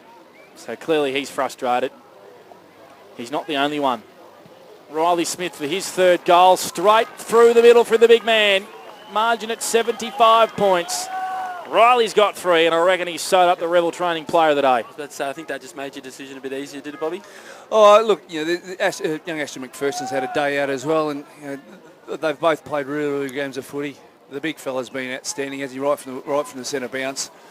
Ashton McPherson, sort of, along with Josh Murrick in that first half, really drove that midfield group and kept the Myrtleford Saints in the game. But yeah, you can't go past Riley Smith at the moment, can you? Wangaratta Magpies around the grounds are leading by 4 points against the Lavington Panthers. They were trailing at 28 points at the start of the last quarter. So that is a comeback and a half from the Wangaratta Magpies. And I can tell you, Matt Walker is lining up to tie the game for the Albury Tigers. They trail by 1 goal, 77-83. And we might get the last minute or so of that game. As the Myrtleford Saints hack it inside 50 once again. Riley's been okay on debut. Met hard in a big tackle. Ball up in front of the scoreboard, which reads 17-12, 1-14 to Corowa, 5-9-39. They have kicked 14 on the bounce. Have Myrtleford. Matt Walker did kick that goal, and scores are level between the Rovers and the Tigers at the Albury Sports Ground. And we'll keep you updated right across the northeast and the border here on Edge FM. For Everton Farm Supplies, as Corowa has it in the defensive 50. They switch. Here's McCaffrey. Dangerous kick, but he finds Forge. 40 metres from his own defensive goal. The kick is going to be chopped off. There's a free kick again off the ball. Caelan Bradkey is over a Myrtleford Alpine Saint in Zach Pethbridge. It looks like there's a free kick to Corowa this time off the ball. Yeah, I missed that. I was watching the play. KB's got one. Yep, so KB's got one off the ball, and he's going to kick a high one to half forward. Tommy Longmire's crept forward, but marking with precision and power is Ryan Crisp. He's been good down back today, Crisp. He's been honest, along with Riley Calvin across that half-back line. He certainly has. And then you throw in Reece Grant and Nick Ferguson. They've sort of really controlled the game from quarter time. Albury have hit the lead. They have just kicked a goal. They lead by one straight kick as Alex McCarthy has just cleaned up the goal umpire. 89-83 Albury in front of the Rovers. Wangaratta Magpies are up by 18 points against Lavington. The app I was on using, the Ovens and Murray, just obviously didn't update quick enough. The 18-point lead there to the Wangaratta Magpies against the Lavington Panthers after being down by, what was it, 28 points? 28 in the last quarter. Yep, unbelievable. I think it was about 36 or 37 at one stage throughout the game, and Albury are running over the top of the Rovers here in the same fashion as they did last year. I called it during the week, and I was called a fool by Luke Francis. Inside 50, Corowa go. Deacon Clancy out the back, wasn't able to mark. Jake Sharp with a really good kick. Had to be perfect to Riccardi, who did not break stride. Riley Smith snuck out the back. He can play on if he wants and go to Cooper Thomason. Turn your back, Riley. He gets a fair bit of advice from the Myrtleford balcony. Thomason wasn't able to mark. Great fist from Axelby. Thomason gathers, snaps it over his shoulder for a point. Nope, it hits the boundary. It hits the point post. Out of bounds on the full. And it is a free kick to the Corowa Footy Club. And just every now and then, ruckmen who are really good remind us that they are a ruckman. Come on now. Don't be like that. But you're right. I knew I was going to get some support at the last minute from you, Bobby J. I knew I was going to get some support from you. Charlie St John for the Corowa Footy Club. Forrest leapt up and marked the football at halfback. Plays on straight away. Kicks to absolutely no one, looking for Bradkey, but trailing back and running after the football is Wallace. He marks for Myrtleford. Margin still 1 goal between the Rovers and the Tigers. The Tigers lead by 6 points. The ball is just inside the Rovers forward 50. As Myrtleford stream through the middle of the ground. Munro onto Truan. And Dylan Wilson is now lining up for a goal for the Wangaratta Rovers. 35 metres out, slight angle. We'll keep you updated with that game at the Albury Sports Ground. 26 minutes has gone in that game. So this will tie the game as Truan is lining up here for the Myrtleford Alpine Saints. He has kicked 1 goal 3. So he passes it off and just gets to Riley Sharp. That's twice Jack Truan's passed from the exact same spot, so he might be just a little bit gun shy, lacking a little bit of confidence in front of goal. Dylan Wilson has missed. The margin is 5 points between the Tigers and the Rovers, 89-84. Could be an important point. Riley Sharp directly in front. He's kicked no goals today. Wang Magpies are home in their game as well, up by 22 points now. Wowee, what a turnaround that is. Love to know where all these goals have come from. Riley Sharp, drop punt on the way, is straight through the middle. That's 15 in a row for the Myrtleford Alpine Saints. They lead convincingly here for Border Switchboards, 4th quarter for KFC. Yeah, really strong performance in the second half by the Myrtleford Saints. They've really worked on their defensive setups and then they just controlled the footy from there, and the game's pretty much opened up. And can't help but think that the Corowa Footy Club spent all their petrol tickets in the first half, really putting up a strong performance. And the Myrtleford Saints are really flexing their muscles now. They certainly are. Margin still 5 points at the Albury Sports Ground between the Tigers and the Rovers. The ball's at half forward here for the Wang Rovers. And we may as well just call that game, to be fair. 26 minutes played here for Club Mulwala as Allison goes inside 50. The Rovers have kicked a goal. The Rovers have kicked a goal and they lead by 1 point over the Albury Tigers. And that was kicked by Xavier Allison, Turbo. the half-back. Turbo. He's one of my men. So the Rovers now lead by 1 point. I'm just watching the replay here. He gathered the ball. Lewis hand passed it to him. Allison off the stoppage went bang. And the Rovers lead by a point over the Tigers in a thriller, 90-89. 120-39 here at the McNamara Reserve. There's a whistle and a free kick here to Cora Rutherglen. Stay with me, boys. Gotcha. Kalen Bradkey has the journey from 55 metres here, Bobby J. Yeah, he's had a day where he's played a little bit of everywhere, high up the ground. He's tried playing deep. He was actually in the ruck there at one stage. So he's just doing everything he possibly can for his footy club to keep him in and around games. And the Rovers have won by 1 point over the Albury Tigers. Xavier Allison with a goal in the last 20 seconds to win the game for the Wangaratta Rovers over the Albury Tigers. Kalen Bradkey doesn't get the journey, but kicked on the goal line. That was touched. Is Deegan Purcell. I reckon it's a goal. I reckon he's going to give it. I reckon Deegan Purcell's kicked his fourth. Okay. And that is the first goal for Corowa since the second quarter. And that was kicked by Deegan Purcell. Margin back to 75 points. I actually thought he signalled a behind there, a touch off the hand. But anyway, he's had a great day, young Purcell, hasn't he? Yep. He's really provided a target up forward, outside KB, and that's something that Cresswell will be happy with, to find another option to goal.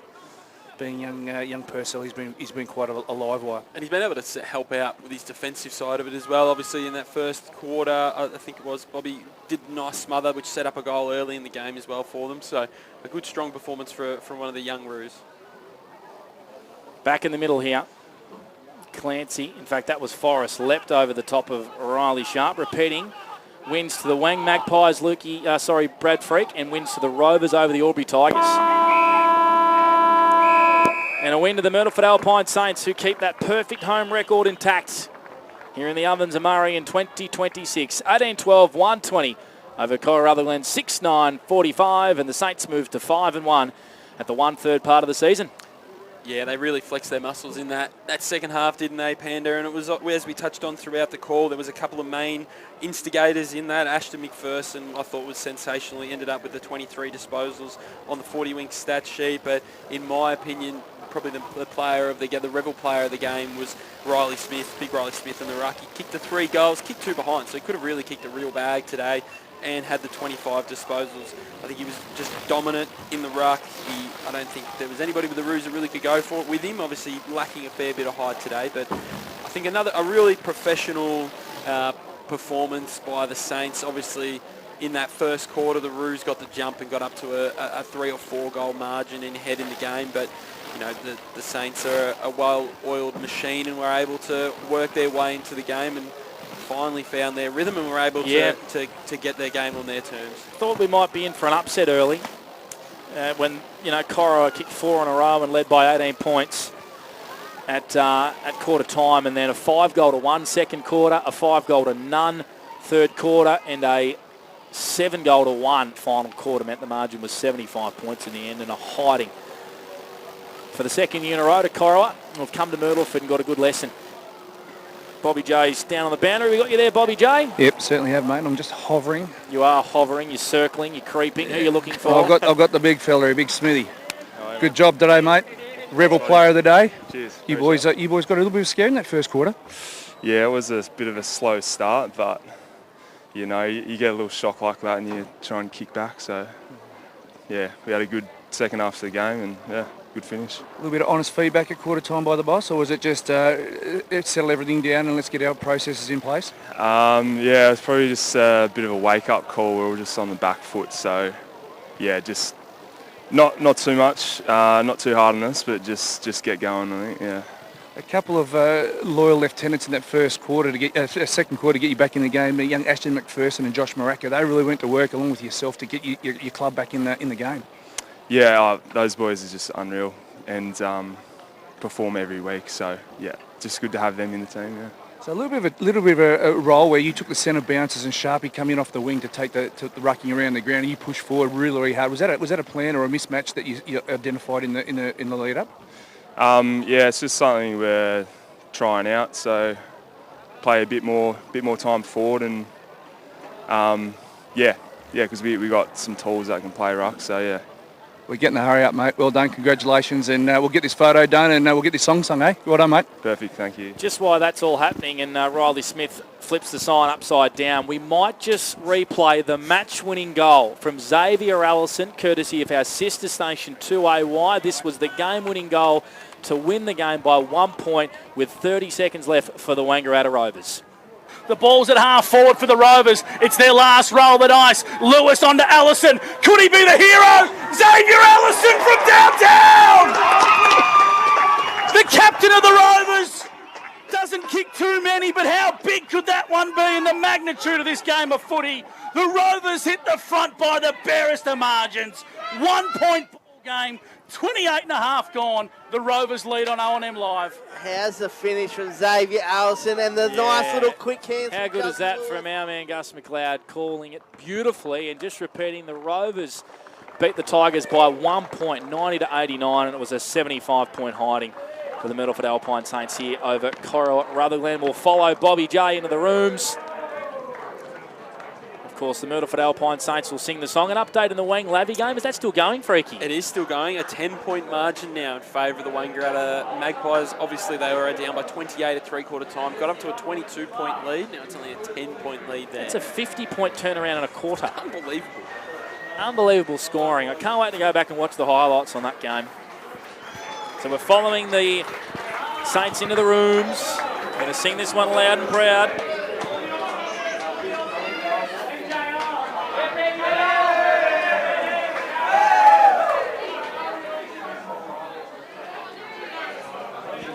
Hopefully no profanities come through on the wireless mic.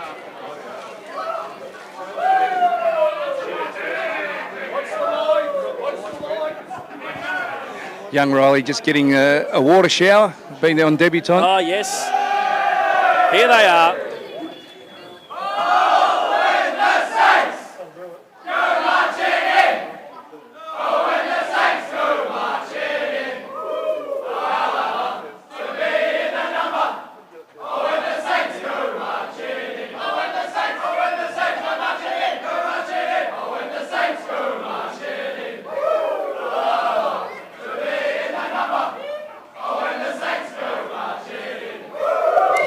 Marching today after quarter time. They tried by 18 at the first change. They ran away 75-point winners to the Myrtleford Alpine Saints over Corowa Rutherglen. We'll come back with our post-game show, all thanks to Batoli's on the other side of this. 75-point winners for the Myrtleford Alpine Saints. You're on O&M Live, where you won't miss a thing.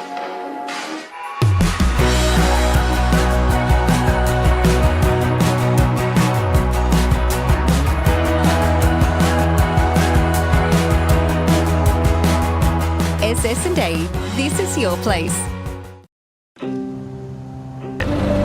All right. I love you. Have a good shift.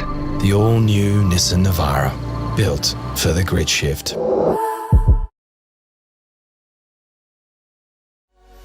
What's your future look like? Where do you want to be? Whatever it looks like, with GoTAFE, you've got this. Get real skills for real jobs and careers right now. Search GoTAFE today. The Ovens and Murray Football League is proudly sponsored by Opal. Thinking packaging? Discover Opal.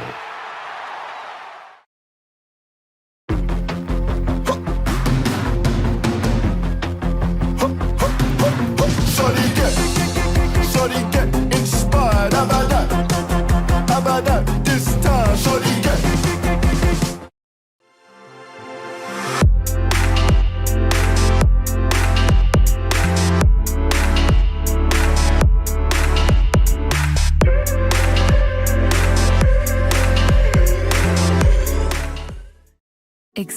where your new home begins. Discover our designs. Discover local land. Discover what's possible. Visit Sundancer Homes' new sales centre and showroom at 482 Kiowa Street, Albury.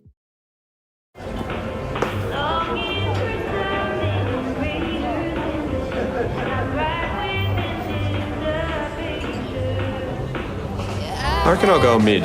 Carlton Drive 3.5. Embrace the mid.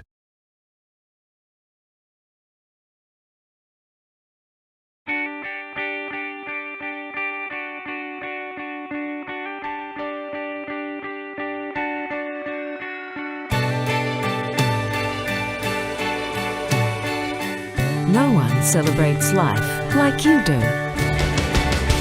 At Tobin Brothers Funerals, we're here to help you celebrate the life of your loved one, your own special way. Tobin Brothers Funerals, celebrating lives.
Adroit Insurance and Risk, your local insurance advisor, able to tailor insurance programs to support your business. And we're proud to support our local community.